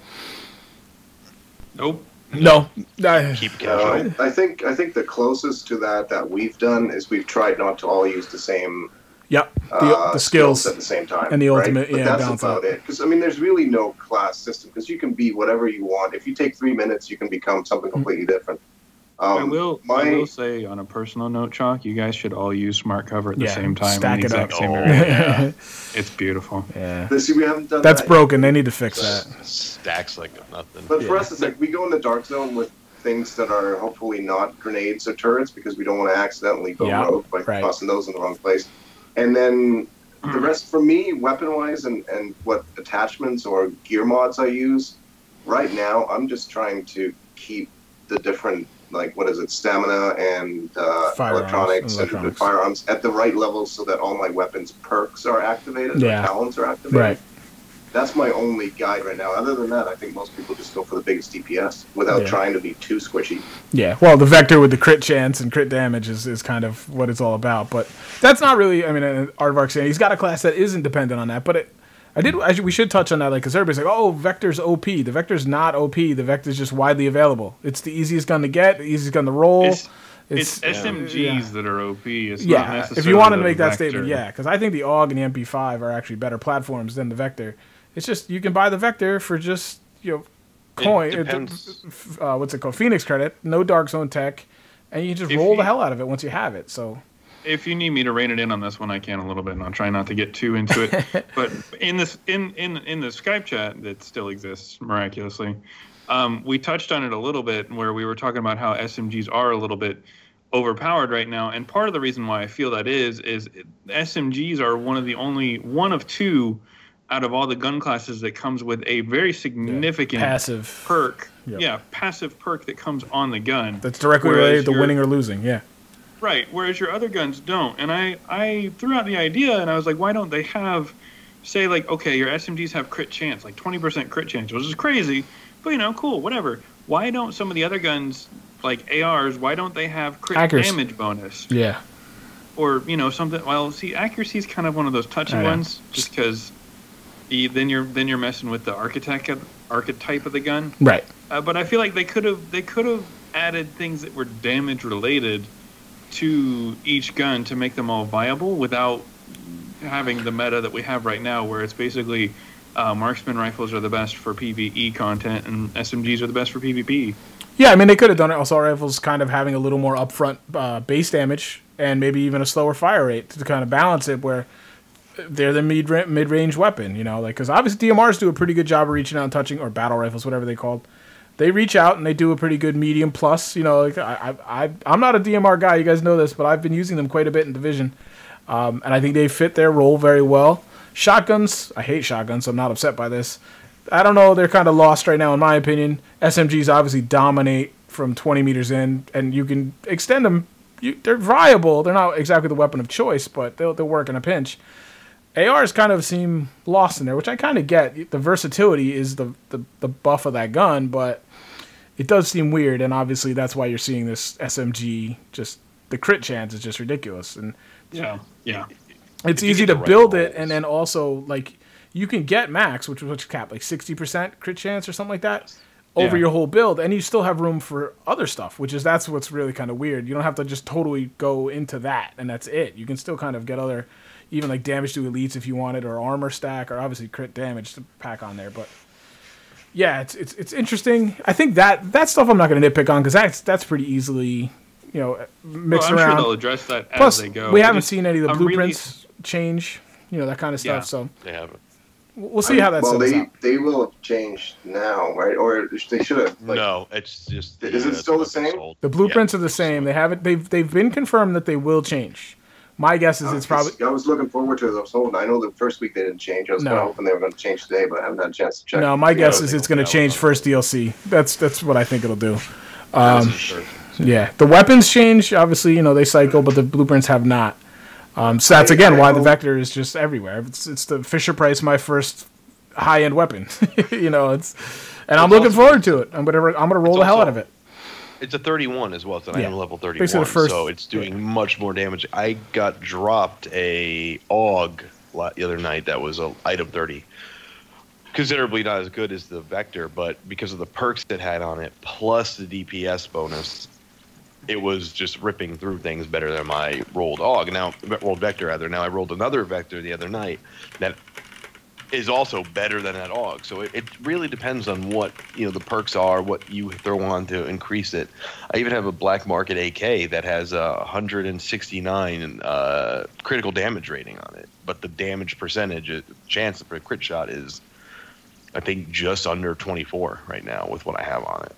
And it comes down to the build and the rolls that you have on the gun, I think, as opposed to anything else. But I agree there needs to be a change to that, because right now shotguns, they're powerful, but as opposed to a SMG up close, I was in a 1v1 with a shotgun versus my Vector, and the Vector won out. And I want to see the only thing with shotguns. I want to see how the pellet system works, because what is it? One is none talent where it always gives you ammo back, and then there's that other. What's the other? There's like is it a talent or something that gives you like a chance to refill your magazine if you get a headshot? So I'm wondering if you just stack all that and then you run around, because a shotgun, if I imagine you get pellets into the head, you can get multiple headshots. So it might end up being broken where you just never reload a shotgun, and that would be kind of dirty. So those are the kind of things I want to play with. I could see that doing really well on PC. On console, we have the unfortunate thing of the aiming on console is so awful. It's the turning so quick. Awful. Yeah, like it's like, okay, in Battlefield 5 jumping the gun here. In Battlefield 4 and in Battlefield 3, I'd say that even on console, that the aiming could be somewhat on par with a PC player. Not quite, a PC player with their mouse is always going to be able to have a little bit more accuracy with countering recoil and things like that. But something about this game and the way the movement works and the damn rolling, console players just can't pull it off. And because of that, I was struggling last night, that's for sure. The shotgun guys, I feel like running a shotgun is just not as viable, or any single shot really. Yeah. Like I will go, if I see someone in the dark zone running with a marksman rifle, I laugh and kill that person. Yeah, I don't care if I go rogue. I laugh and kill that person. However, I've watched some PC clips where people are running around with marksman rifles, and on the PC, it's if you've got a marksman rifle, you don't screw with that dude. Yeah. You don't touch him. You usually don't see him. You just die. Yeah. Yeah. And that's where there's a bit of a platform difference. It's hard to kind of analyze this right now, because again, everything is stratified. There's everybody's like, oh, the Vector's OP. Well, it's not, because we're seeing MP5s come out now. We're seeing AUGs. As guys get higher and they're able to roll these things, like Lanky's saying, we're starting to see a lot of the black market AKs coming out now, and there's a lot of different. I know, Chalk, you're running the Liberator, which and then there's weapons that are more PVE, like the Pecan, the LMG, which is ridiculous against elites, but it's not really PvP viable. I mean, just looking at it on paper, I haven't used it, but so there's always that angle, PvE versus PvP. The heal on kill perks, that's great for PvE, but it just doesn't do much at all in PvP. So there's all these things. Right. I mean, I'd love to have two stashes, one for PvE and one for PvP, and I could just, the bat signal's up, I need to go get my PvP equipment, and I would love to do that, but so it's hard to kind of do guns, and I don't think it's really nothing's viable. I just think people haven't quite figured out how to use it yet, and nobody's really messing with skill builds and the cooldown timer talents and things like that. So I think there'll be guys that'll kind of trailblaze that, and it might be interesting, if not totally viable. But let's close the book on the review side. Let's just kind of talk until, like I said, what's coming down the pipeline. We've got about 45 minutes or so, which should be enough, although we could literally talk about this forever, because it's just rumor and just guessing, basically. But let's just talk first on future potential, rooted in the game, before we get totally abstract into trailer analysis and stuff. More content. We know it's coming. We know the incursions are coming. But do you think we're pretty sure we're going to get a larger map? That's basically been confirmed in the trailer. I think it's safe to say it's going to go to the north, right? Is what we're going to talk. What we're figuring. Do you think they're going to have you expand the base of operations at all? Do you think they're going to flesh that, or is that just done? You think? Possible. Maybe introduce some new skills that way. I don't know. I mean, I think they will expand the base of operations, because they showed off a lot of Brooklyn, yet what they showed off of Brooklyn was all we saw in the couple first trailers, and that whole section is in the prologue when you're in Brooklyn before you activate to go to Manhattan. Mm-hmm. But if you pay attention at the end of the game, when you completely max out your base of operations, you still have leftover supplies. Yeah. Like 200 plus. And, well, there's a possibility that if we do end up going to Brooklyn or Jersey or another borough, that there will be a new base of operations we have to establish. Or we get new things in the current one that we just have to expand on. I think that's the most likely. It's possible. It's possible. I don't see Brooklyn being viable because you'd have to break the map. I mean, it's too much ground to cover to make it one continuous map, which is we've talked about another possible incursion, and that's why I think we're going to go north, is because it fits nicely. You can extend the PvE, you can expand the dark zone up, all continuous. It fits, it'll work. So I guess maybe there's also the underground. Well, yeah, I know. Once you get that, I mean, that'll be. And I mean, one of the beautiful things about New York City is that there are labyrinths underneath. I don't know if we call it the beautiful, city. But. Well, hidden treasures. Yeah. There are labyrinths underneath the city that were used for transporting equipment and other various, things here and there throughout the years. But, homeless people actually live down below the subway systems in said labyrinths. And that'd be actually kind of interesting to explore. Ninja Turtles. Like, Chud, I was thinking. But, Chud.com. But it'd be interesting to see. Raphael, Donatello, Michelangelo.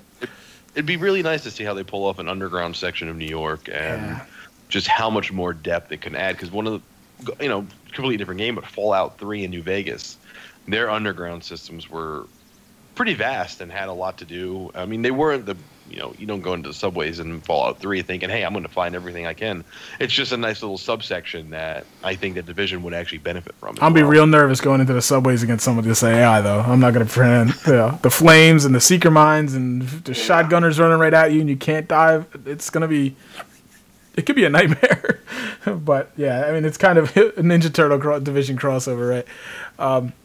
Where do you want to see it go, guys? Like, as far as story goes, I mean, obviously, we're gonna call this a spoiler part because there's just no way to talk about this without spoiling it. If you don't want to be spoiled, I don't know why you care that much. It's been 10 days or so. Thanks for I thought I was slow finishing it, but some people aren't. So apologies, but there's no really way to kind of talk about these things without spoiling it a little bit.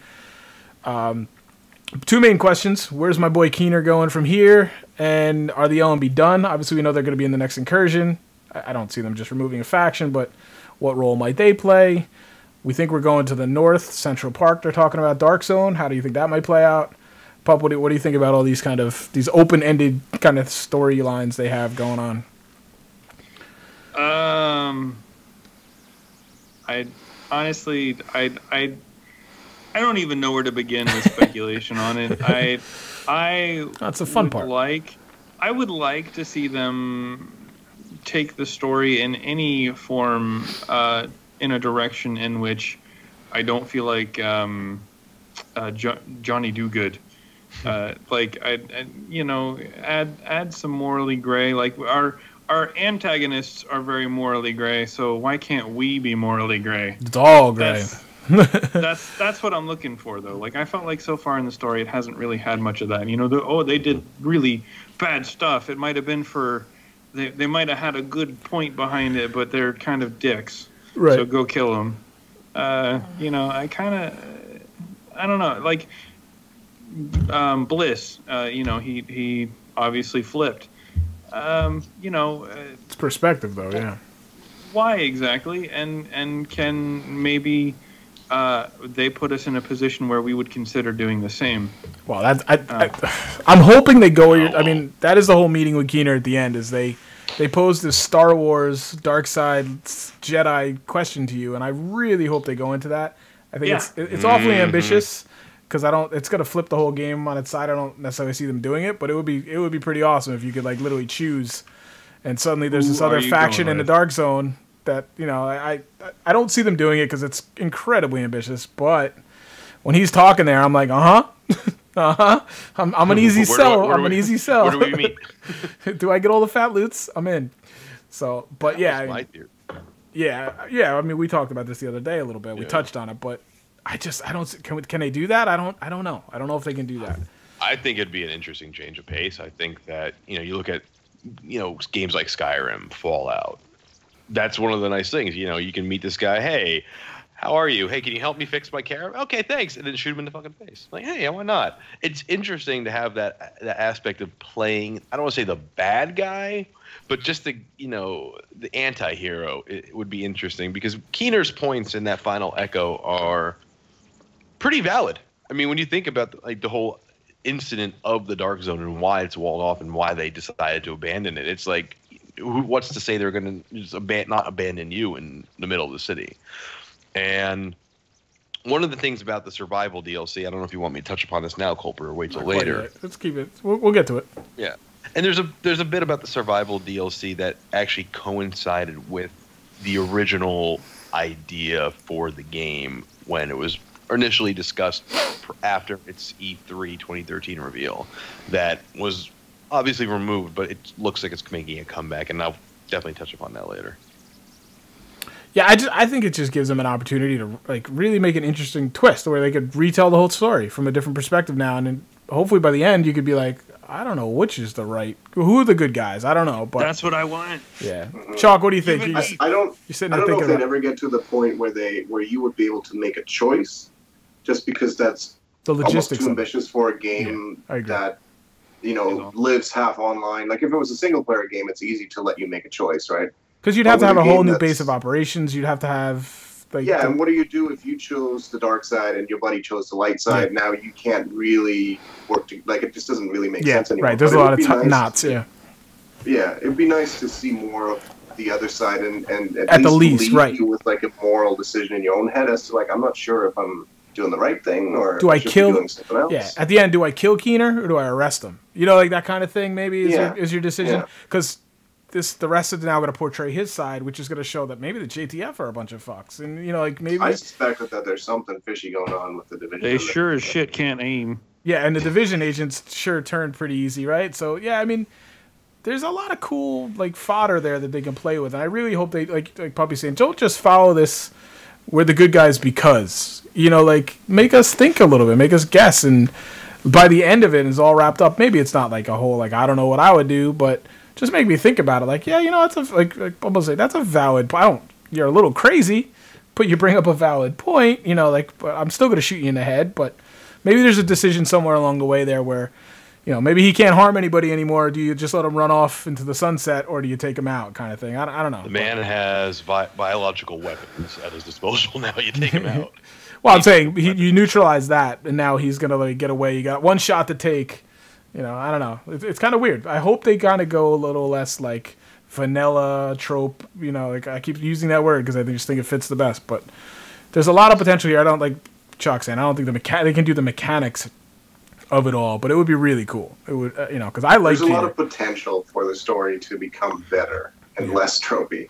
Right. Whether that's going to happen or not, I mean, time will tell. But I mean, at the very least, Ubisoft has experience telling stories, so it's not like they're completely new to it, and there is potential that they'll do this right. Yeah, we could look back and see this whole tropey main game was just the setup, or this was just the start of a long arc that we've seen a million times before, so to speak. I think that's one of the things where I actually feel a little bit thrown is because if you look at Ubisoft's game history, most of the games give you that kind of morally gray choice. I mean, it's not just Far Cry 3, but 4, the Far Cry series as a whole, Assassin's Creed as a whole is very gray. Series as a whole, as a whole is very gray. A lot of Ubisoft's games that aren't about dancing are very morally gray. And radio towers. And my dog it up. She disagrees. No, my dog is sleeping, barking. I'm gonna have to go back or wake her up. But I feel all right. Here's a thought, mechanic-wise, and I'm sorry for bringing this up. I was trying so hard to go an entire podcast without saying the word Neverwinter. But Neverwinter has a faction system in the game in which there are two factions in particular section of the game that are at war with each other. And prior to entering this essential, dark zone, if you will, you choose a faction. However, you can change your faction anytime you want.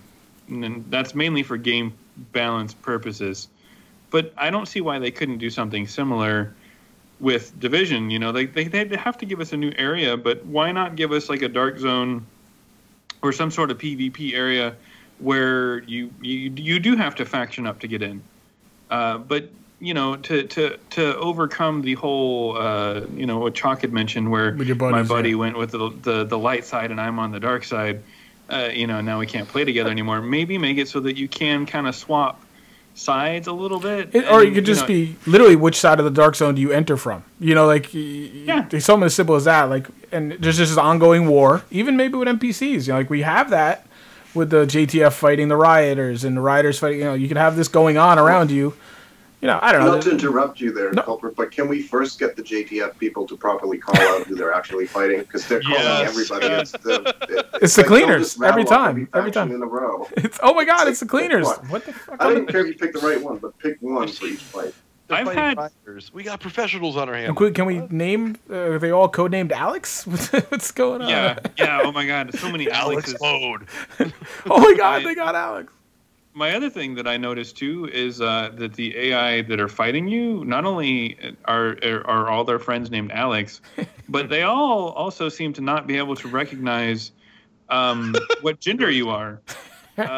They tend to forget. Like I can't tell you how many times I'll be fighting somebody and I am the only person there, and they're calling out, "She's right there. She's in the open." And she? Excuse me? I have a beard, good sir. I'm wearing a broker's outfit. I mean, clearly I'm a gentleman. Yeah, all right. So let's just wrap up. Do we think the LMB is done? Obviously, after this next incursion, or are they just going to be an ongoing faction? You think so? I think no. Sorry, go ahead, Pub. We'll keep it short. But go ahead. I don't think they're gonna take them out. I think it's kind of they're gonna follow that same kind of mindset of, you know, as you see in so many other games, just to keep the story alive, is, you know, you squash the leader and, you know, it's like a Hydra, two, three more heads rise up and there you go. You know, the story keeps going and you don't have to get rid of your faction. Yeah, game design wise, I don't see how they could do it, but I just figured we'd pose the question. So let's talk about the year one content. We got about 30 minutes to wrap this up. I have a bunch of notes here. We're just going to touch on them, and then we're going to have a discussion. We'll go each one down the way. This is kind of what we know, what's been confirmed, mostly through the season pass trailer, right? Wasn't that what it was, basically? Where it kind of laid this all out. And I just watched the trailer. I wrote some notes down here, like questions, and then what I saw literally just kind of to spark some discussion. So the first update is the free update 1.1. It's called Incursions. It's coming in April, so not that far away, a couple weeks. Don't know when, but let's just assume typical game development is the end of whatever window they tell us, so end of April. We already know, we assume we know, the one incursion is called Last Stronghold, and it's what root the LMB out of their final rally point or something. In it sounds like it's in the sewers, right? I mean, that's in Stuyvesant, I think, right? That's what I have it written down. A couple of the keywords. Well, first of all, the plural of south of it. The plural is of incursions, which kind of makes you wonder: is there more than one in this update? I mean, or are they just referring to the fact that you're going to be doing this motherfucker over and over and over again? I don't know. A couple of the buzzwords, squad play. Obviously, we kind of knew that, though. You know, raids types, 4-man squad. We assume you're fighting unstoppable forces at the same time they're showing like an image of an armored vehicle. Did appear to have like one of those little icons over it, but it could have just been an awkward camera where somebody's standing behind it. And then reward you with powerful new weapons and equipment. So that's the first update. What do you guys think? Do you think we're going to get more than one incursion here, or it's just going to be one incursion? Yeah. We got the Columbus Circle one they already talked about too. Oh, that's the second update though. In fact, there's an incursion though. They're adding more and more. The question of what they entail, like the only thing with Columbus Circle I can think is just fighting through the shops and up the freaking hotels that are there in real life. Or into the we don't subway. even get it. I'll do that then. It's the free update 1.2. These are the free updates. These are not the ones with the season pass. Okay. Everybody gets these. This is called Conflict. That's coming in May, so about a month later. Change the way you play the Dark Zone. That's their tagline. This is Columbus Circle map expansion. This is the incursion there. So we don't even have Columbus Circle for 1.1. That's why it's a little weird to me. No. And we know the one incursion, so I don't know. Is there another one that's going to pop up? Maybe so. So I'm going to talk a little bit about the armor tank thing idea, maybe, because like we're saying, obviously the chopper battle. We're in the spoiler area now, so I'm wondering if they're going to kind of bring some weapons in here a little, or some armor and vehicles a little bit to spice things up. I don't know. Obviously, we're going to get some new weapons and equipment, which will be great, because I think that'll spice up the whole usage pool. And I assume we'll get some new blueprints here at Chalk, like we were talking. So, Yeah. What do you guys think? You saw that there was somebody had data mined out that there's going to be some high caliber rifles in there. No, I didn't know DLC. that. Full sniper rifles, or just like we're talking harder like hitting. 50 cal really? anti-material sniper rifles, which would probably coincide with a mission where you have to take out some armor. Okay. See, I'm not crazy about that, obviously, but I think if done well, that'll be a good mechanic. Yeah. It makes more sense than letting me kill a tank with a pistol, though. Yeah, as far I could see an armored vehicle or a tank or something be part of an incursion. If an incursion is something similar to a raid, I could see that, at the end. I don't think we'll see that in open play. No, it won't be cruising down the street. It could be similar to the helicopter battle, except instead of having, turrets that you can turn on, you actually have to deal with it yourself and have to make sure that you've got proper gear to defeat it. And that may, so that may be one of the examples. What are we grinding loot and gear for? It's like, well, you may literally not be able to complete that incursion very well unless you have the proper equipment for it. You might not even be able to control those weapons without that weapon score or whatever it's called, the item score.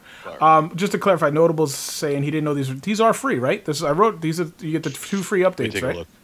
Pretty sure. We'll look that up, Aardvark. I think the first 2 are free. The rest are season pass.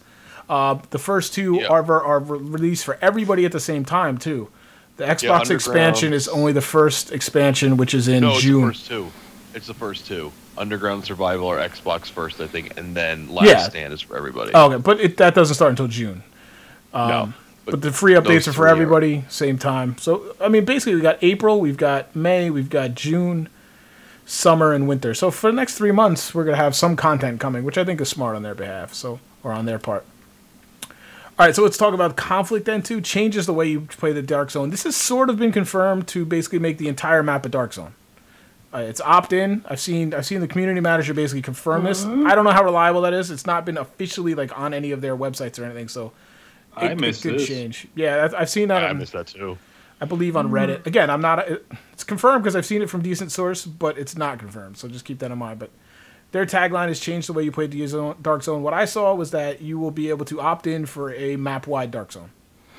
It's basically open play. Yeah, I was like, go for it. That'd be interesting. I don't know what kind of opt-in. Is it a one-time opt-in, or is you can opt in and out with the timer? I don't know, but it's interesting. This is the Columbus Map Circle expansion, plus an incursion, at least one. For those guys who don't know, Columbus Circle is only about 2 blocks north of the map border right now. It's not far. And, of course, Columbus Circle is literally the bottom left or the southwest corner of Central Park. It's literally attached to Central Park. You can actually get to the circle right now. Yep. Actually, right before this podcast started, I was watching a video where people broke out of the map and were able to walk to it. Yeah, we're going to get to that right here. Central Park, we know, has been converted to a cemetery. We saw that in one of the opening trailers, right? So then the question is, you can get outside of the map. People have done it. You get out on the left. You can go over to the Intrepid, which is a museum. It's an old aircraft carrier. That's all assetted out. All those streets down to NPCs walking around. You can get up to Central Park, but it's just kind of trees. It's not fully done. So there's stuff there. It's not ready to go, but it's darn close. Which would lead you to, if it's coming out in May, it's kind of got to be.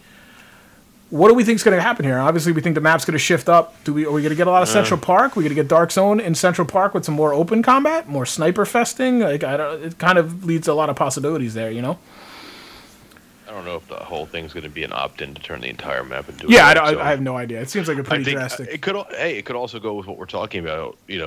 Faction up, go rogue, stay, with the division, join one of the factions. It could be that. Go rogue.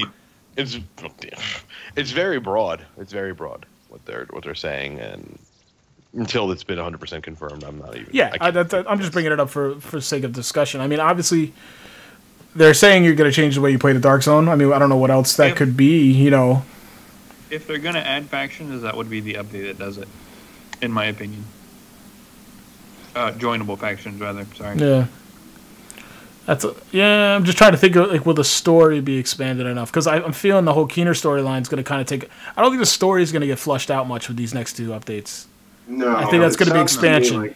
To the first free one gives you a raid type thing. The second free one gives you a bit more of a map. Map with a raid, and then really nothing major happens until you get to the paid content. And I think the expansion's right. Will be more map, probably that kind of stuff.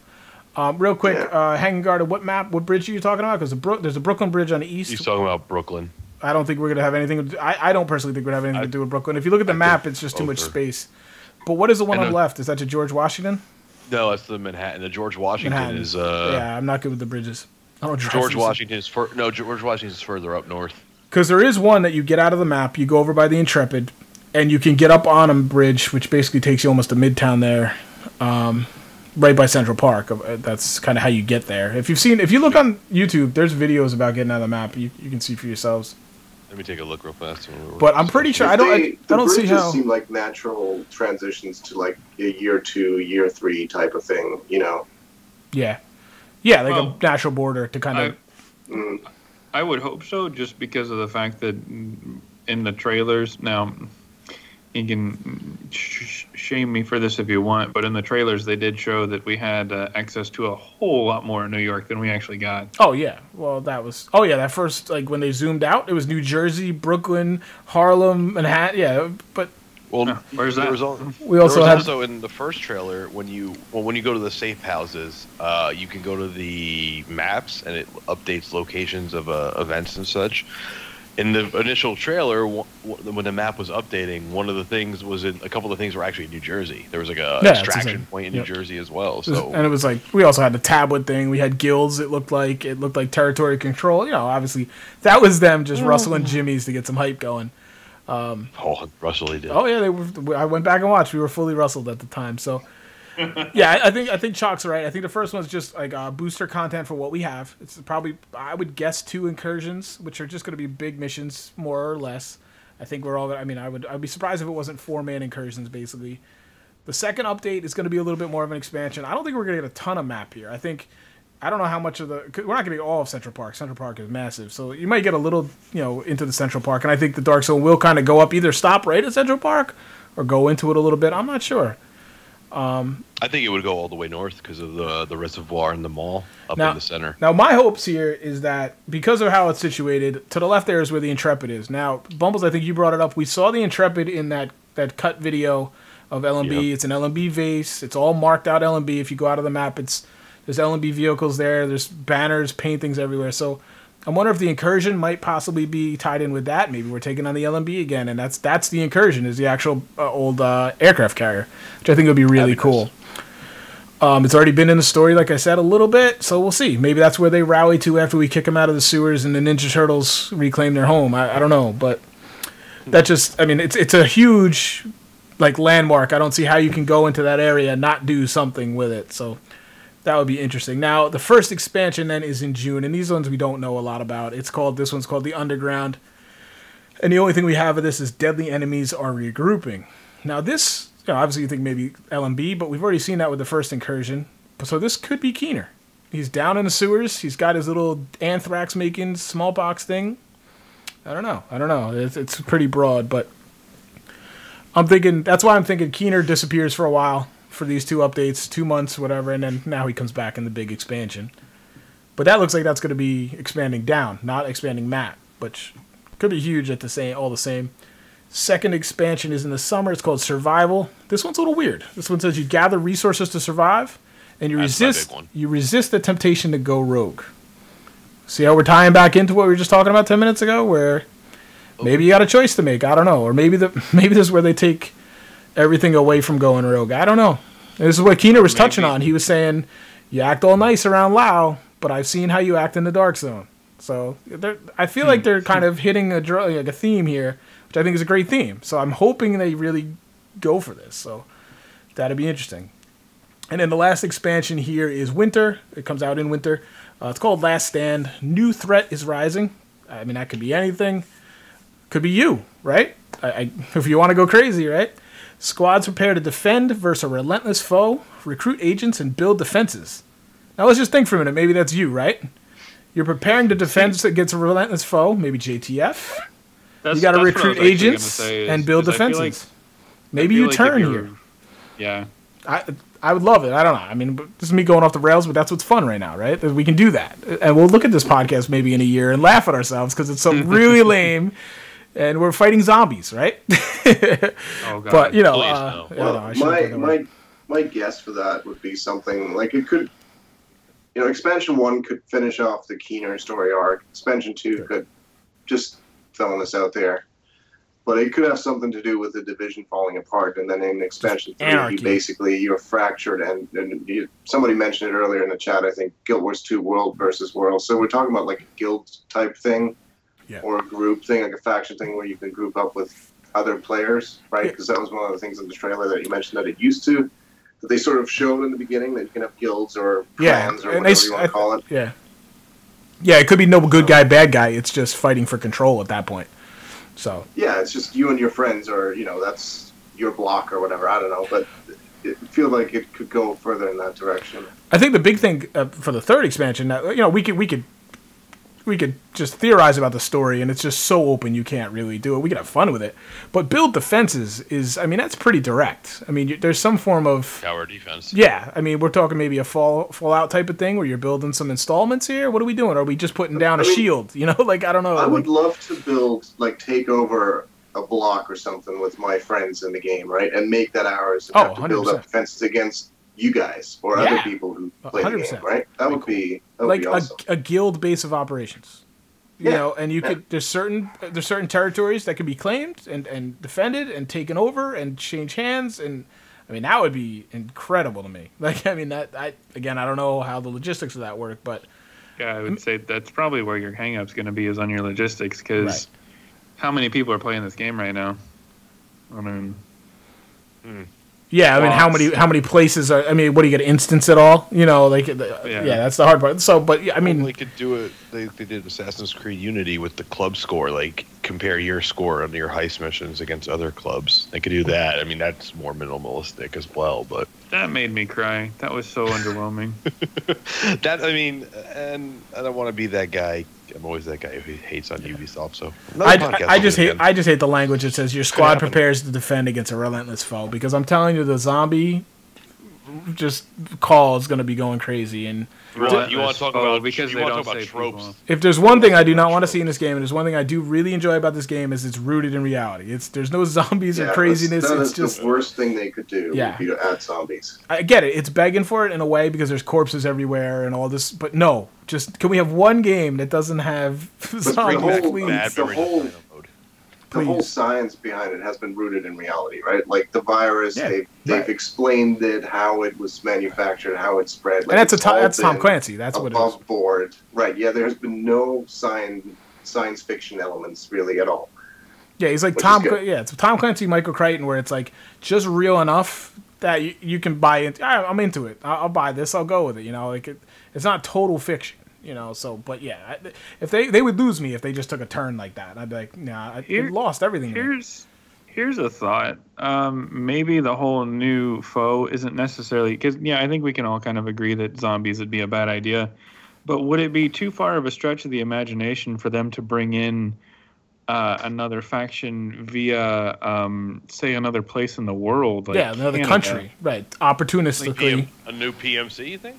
I'm just saying, like, Canada's right there, or you could have UK going, oh crap, we gotta. Well, it'd be real easy to dock ships, right? Dock some ships off, and that's a real easy mechanic. To now suddenly there's people here. You know, you don't have to have this new map or anything. There's just this big ships are right in the Hudson, and here we go. You know, so yeah, absolutely, I think it could be, like a home front type thing. You know, So like I said, I don't know if it's just because it is rooted in people and it does kind of read like a Tom Clancy novel, which I always enjoyed, reading back in the day. There's a lot of potential here for fun stories. I'm just really worried they're just going to go like this deep on it and just skim across, and again, logistics are easy for us to sit here on a podcast and conjecture about what they can do and can't do, and it's a pretty aggressive timeline, to be honest, too. So I'm more excited for survival, though, personally. That's just me. I don't know. Gather resources to survive. I mean, we're doing that now, aren't we? And then resist temptation to go rogue. Originally, one of the first discussions with any of the developers was talking about how when you start the game, you only have enough resources to last you set amount of days. And it was much less than a week, like I want to say 3 or 4. And if you remember in the initial trailer, one of the first things you see is when the guy's standing outside, his buddy comes back in from the pharmacy. He's like, oh yeah, that entire place was cleaned out. So you need to get those supplies in order to survive. Like you need water, food, anything that's to keep you alive. And I think that's the whole point of what Going Rogue is. Do you see somebody else, like 2 people? Right. We see it now. You see 2 NPCs on the street fighting over a single item. Right. Hey, let me shoot you both in the head. Let's solve this problem the easy way. Right. And I think that's the crux of this game, and that's what they should build off of, is that choice of right, wrong, just, fight or flight, and just being a bully if you want to be, and that the whole decision-making process, they should stick to revolving around that. And that's where it's not on rails. Like, the story is on rails, but then once you get into the Dark Zone, it's just this tension-filled sociological experiment. And I love it. I think it's fun, and it's fun to just watch. So I hope they stay true to that. I also feel like a lot of these things, when you talk about tight timeline, I think a lot of this stuff they already have done. Like people getting outside the map and seeing a bunch of stuff. I think it's already been there, and then they scaled it way back for the initial release. Basically just disabled a bunch of stuff, took it out, but it's there so that for this first year, they're not starting all this stuff from scratch. I guarantee you 80% I hope of this is already done. I would happen to agree. We saw the same thing in Destiny. I mean, they did the same thing. Yeah. Which is supposedly changing this April, but, besides the point. But I mean, that's how they have to build these things, right? There's no way, otherwise they wouldn't be able to come out with the next content another 2 years down the road, and everybody would have forgotten about the division. Well, it's really easy. Go back. The underground would be real easy. I mean, it could be there right now. There's certain tunnels that are blocked off, some entryways. They'd be really easy to just, like, flip the switch, proverbially, and it's there. It could have been there the whole time, like you're saying. It's just then turn it on. And we know, like you said, going north, a lot of it's there, and a lot of it's impressively assetted. Some of it's not, so we need work, but it could be an early iteration. But yeah, I mean, I'm sure they must have been working on this beforehand. You go back to Destiny. You have the reef area that was shown off in their initial, I think, 2012 gameplay trailer. You see the reef. You see all these things that we never got to experience in the beginning. And then same with the Division. You have in the initial trailer that police station.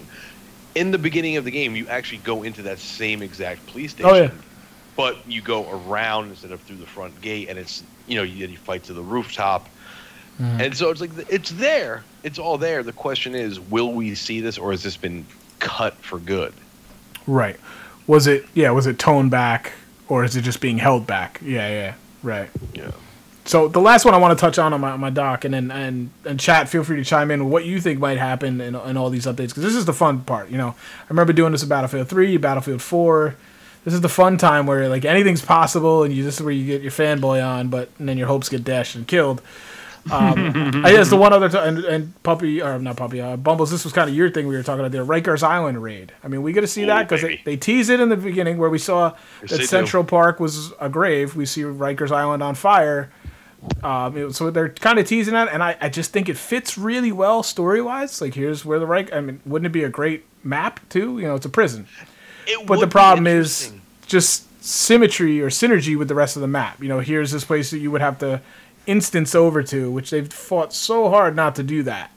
So I don't know. Logic behind Rikers for me, listening to the phone recordings and incident reports I found, potential spoiler warnings. The leader of the Rikers, Lorraine Barrett, the way she was able to get the prisoners from Rikers to Manhattan. Now, for those who are not aware about the geography, Rikers Island is, I think, northeast of Manhattan, and it's a barrier-made island. It's a man-made island, rather, where I think it's like a 1,000-yard walk from the parking lot for lawyers to the actual front entrance, and then even more. And the way she got the prisoners over was she was apparently like sleeping with the warden or something, and she got him to get a barge to get all the prisoners on. Then she killed him, got all the prisoners on board, brought them to Manhattan. I don't know if a Rikers raid would be, or any kind of like strike or delve would be feasible. And again, you have to instance into it, much like Brooklyn. You have to instance into it. Right, that's why I don't think we're going to see Brooklyn. your ride to Brooklyn was on a helicopter. You look at the Brooklyn Bridge in that opening, in that one cutscene, it's flooded with cars, and there's no way you're getting across there unless you want to hop over every car, which they could. They point that out deliberately to show you, yeah. Yeah, and they could do, you just fast travel, you just, walking in the middle path, which is, again, Brooklyn Bridge is a middle path where you can walk between Manhattan and Brooklyn. It's possible, but not plausible. But the link up's not even there on the Manhattan side for that bridge. They'd have to expand the map to get to the bridge first, so that's what I think. But and Mike brings up a good point in chat. We've already killed the leader, and most of the Rikers people are off Rikers, so why are we going back to Rikers? So I think it would just be a really, really cool environment to check out, like a burned and blown up Rikers Island. Would be really cool. I just don't know if it fits in with where everything else looks like it's going. But I did want to bring it up because it's another one like the Intrepid, where it's just like this really classic New York landmark and an interesting spot that they could have a lot of fun for a shooter. I would be disappointed if they didn't bring it in, but they actually have where it should be, where it is in real life. It should be in the game because they have that section already built into the game. It's just slightly north of Times Square. It should be there because I hate to reference a movie, but in was that Will Smith movie? I Am Legend? I Am Legend. In I Am Legend, he's playing golf on top of the Intrepid, and he chases something down into Chelsea, the meatpacking district. It's right there. It's not that far from the Intrepid you're talking about. Absolutely. Yeah, the Intrepid technically should be the Intrepid's going to be in the game, and you're going to actually go near the Intrepid at the least. And they said the actual ship itself is assets. It's built out, so that's going to be in the game. I don't know how, whether it's going to be a raid or if it's just going to be a point of interest you go to. I don't know, but I'm pretty sure it's like you're saying, it's right there. And the way the map cuts that corner, 46th Street, West 46th Street, it's right there. Yeah, if you're in Clinton, you just basically go west. It's like right there. Yeah. The piers are there. I thought you were talking about Rikers. That's why I was getting confused. Yeah. I don't know, Intrepid. Sorry. I'm pretty sure that we're going to see the Intrepid. Whether we're going to go in and do a raid on it or something, I don't know. Because I don't see, Columbus Circle. The only way I'd see an incursion there is if going into Central Park. But then if I see the buildings. Vertical? I see those two. Yeah, vertical. That'd be interesting. 30 Rock, maybe? Like the movie The Raid. Fight your way up to the top. I think you kind of have to do a skyscraper, wouldn't you, if you're in New York? That'd be awesome. I would say. I don't know. It'd be interesting. There's so many possibilities, and we're just sitting here telling them what to do. But I don't know. Is there anything you guys wanted to add? Because we're gonna wrap up the show proper. I know, Chalk, you were maybe having to go a little bit, but and then exporting this to YouTube is much easier when it's less than 2 hours or right at 2 hours. So they make that a bitch. But Papa, do you want to add anything else on top of the discussion before we end up the proper cast? A private letter to Massive, if you guys could so kindly add one DLC that lets you go to the future, roughly the year 2142. That'd be great. Thanks. Shut up. Oh boy. Well, who knows? Maybe in 6 to 8 months or so, you'll be playing that. So you'll be playing in that time frame. Chalk, did you have anything you wanted to add on the whole kind of anything really at large about the Division, your experiences so far, and where you might hope it goes? All I know is that if they keep coming out with content on a schedule like they currently have, I'm looking forward to it. There's so many possibilities. I've really enjoyed it so far, and I foresee it's sort of taken over for Destiny for me, and thankfully I don't have to play it on the console because I'm looking forward to trying Destiny with a new patch in April. On the other hand, I'm also dreading having to look at PS4 graphics again after coming out of the Division. So I don't know. I'm just looking forward to the April update and the May update, and I'm sure I'll end up buying the season pass. I'm actually going to watch that trailer afterwards. I haven't seen it yet, so. Yeah, I'm going to definitely get it. It's just I'm just breaking up the purchases, really. Yeah, I'm with you. I bought this game differently. It wasn't like this upfront, I want everything now. It was like I bought this game for a year. As long as by the end of the year I get my value, which is very weird for me. Usually I'm very I want this many hours and this, but like you said, as long as you're going to iterate the content, and like you said, I don't need to play this game every day. After a certain point, it's going to be like, oh, the DLC's dropping, let's get in, prep, and then next week we're going at it. That kind of stuff for 2 or 3 weeks hard, and then we go away from it. And that's fine. It's kind of, I don't know. I didn't play Destiny, so this is all first time for me. And like you said, I obviously appreciate that it's on PC. Bumbles, what do you got to wrap things up for yourself? I agree. I think there's a lot of potential this game has. I think we haven't seen the full bit of it. Agreed with Puppy. I got my $60 worth. I did go ahead and buy the gold edition for myself. So I got the season pass. I hate money, so I figured, hey, why not? Overall, I'm still sticking to what I said. It's not the game we were sold, and it's not the game we were fearing. I'm going to stick by that 100%. I've been enjoying it since alpha to the betas to now. Right now, it's just about that Dark Zone grind to get to 50. I'm almost there. I think that it differs. If you're somebody who played Destiny and kind of see this game in the same light, I'd say that you're not wrong. But at the same time, I don't know. I just feel like this game is just better. And it's weird to say that because there are so many similarities between it.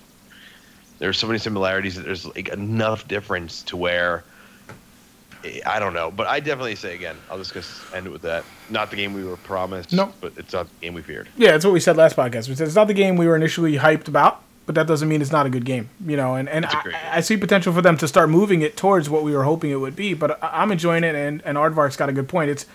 We've been sold a good platform. We paid $60 for a good platform. Now the next $60 or the year is going to tell us whether it's an amazing game. You know, like I've gotten my value already out of my first 60. Question is if I'm going to get my value out of the next 60 that I'm inevitably going to put down.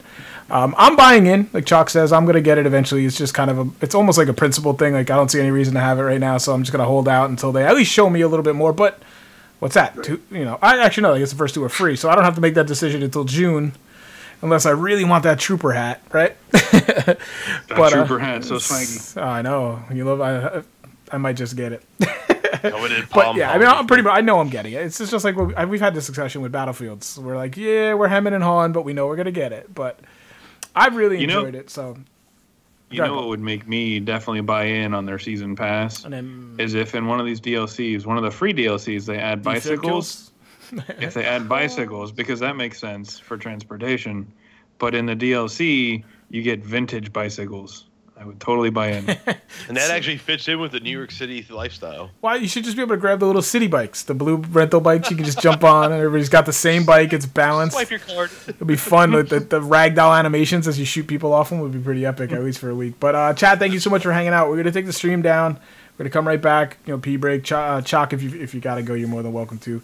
Thank you to you, Chalk, for coming on. Always appreciate it. Glad to hear you're liking the game. And remember, guys, check out his podcast. I was going to link it. Where is the link? PushToTalk.fm, right? Such a great host. I have it in the doc. My bad, I got it right here. PushToTalk.fm. They wrecked. That's I didn't. Yeah. And it's also at PushToTalk.fm on Twitter. All right. Yeah, check it out, guys. Twitter handle too. If we didn't talk enough about the Division, go check his out. He's got another hour of. No, it wasn't all Division. So another half-hour Division talk with Rumpo, who's also very knowledgeable, and they look at it from a different angle. So I enjoyed it. You guys will too. But thank you so much for hanging out, guys. Puppy, Bumbles, thanks again, bud. And we're gonna be right back with the after show. It's a little more casual, and where Puppy just talks about Neverwinter for 40 minutes. So watch the chat. Gone. Thanks, guys. Talk to you next time. Take care.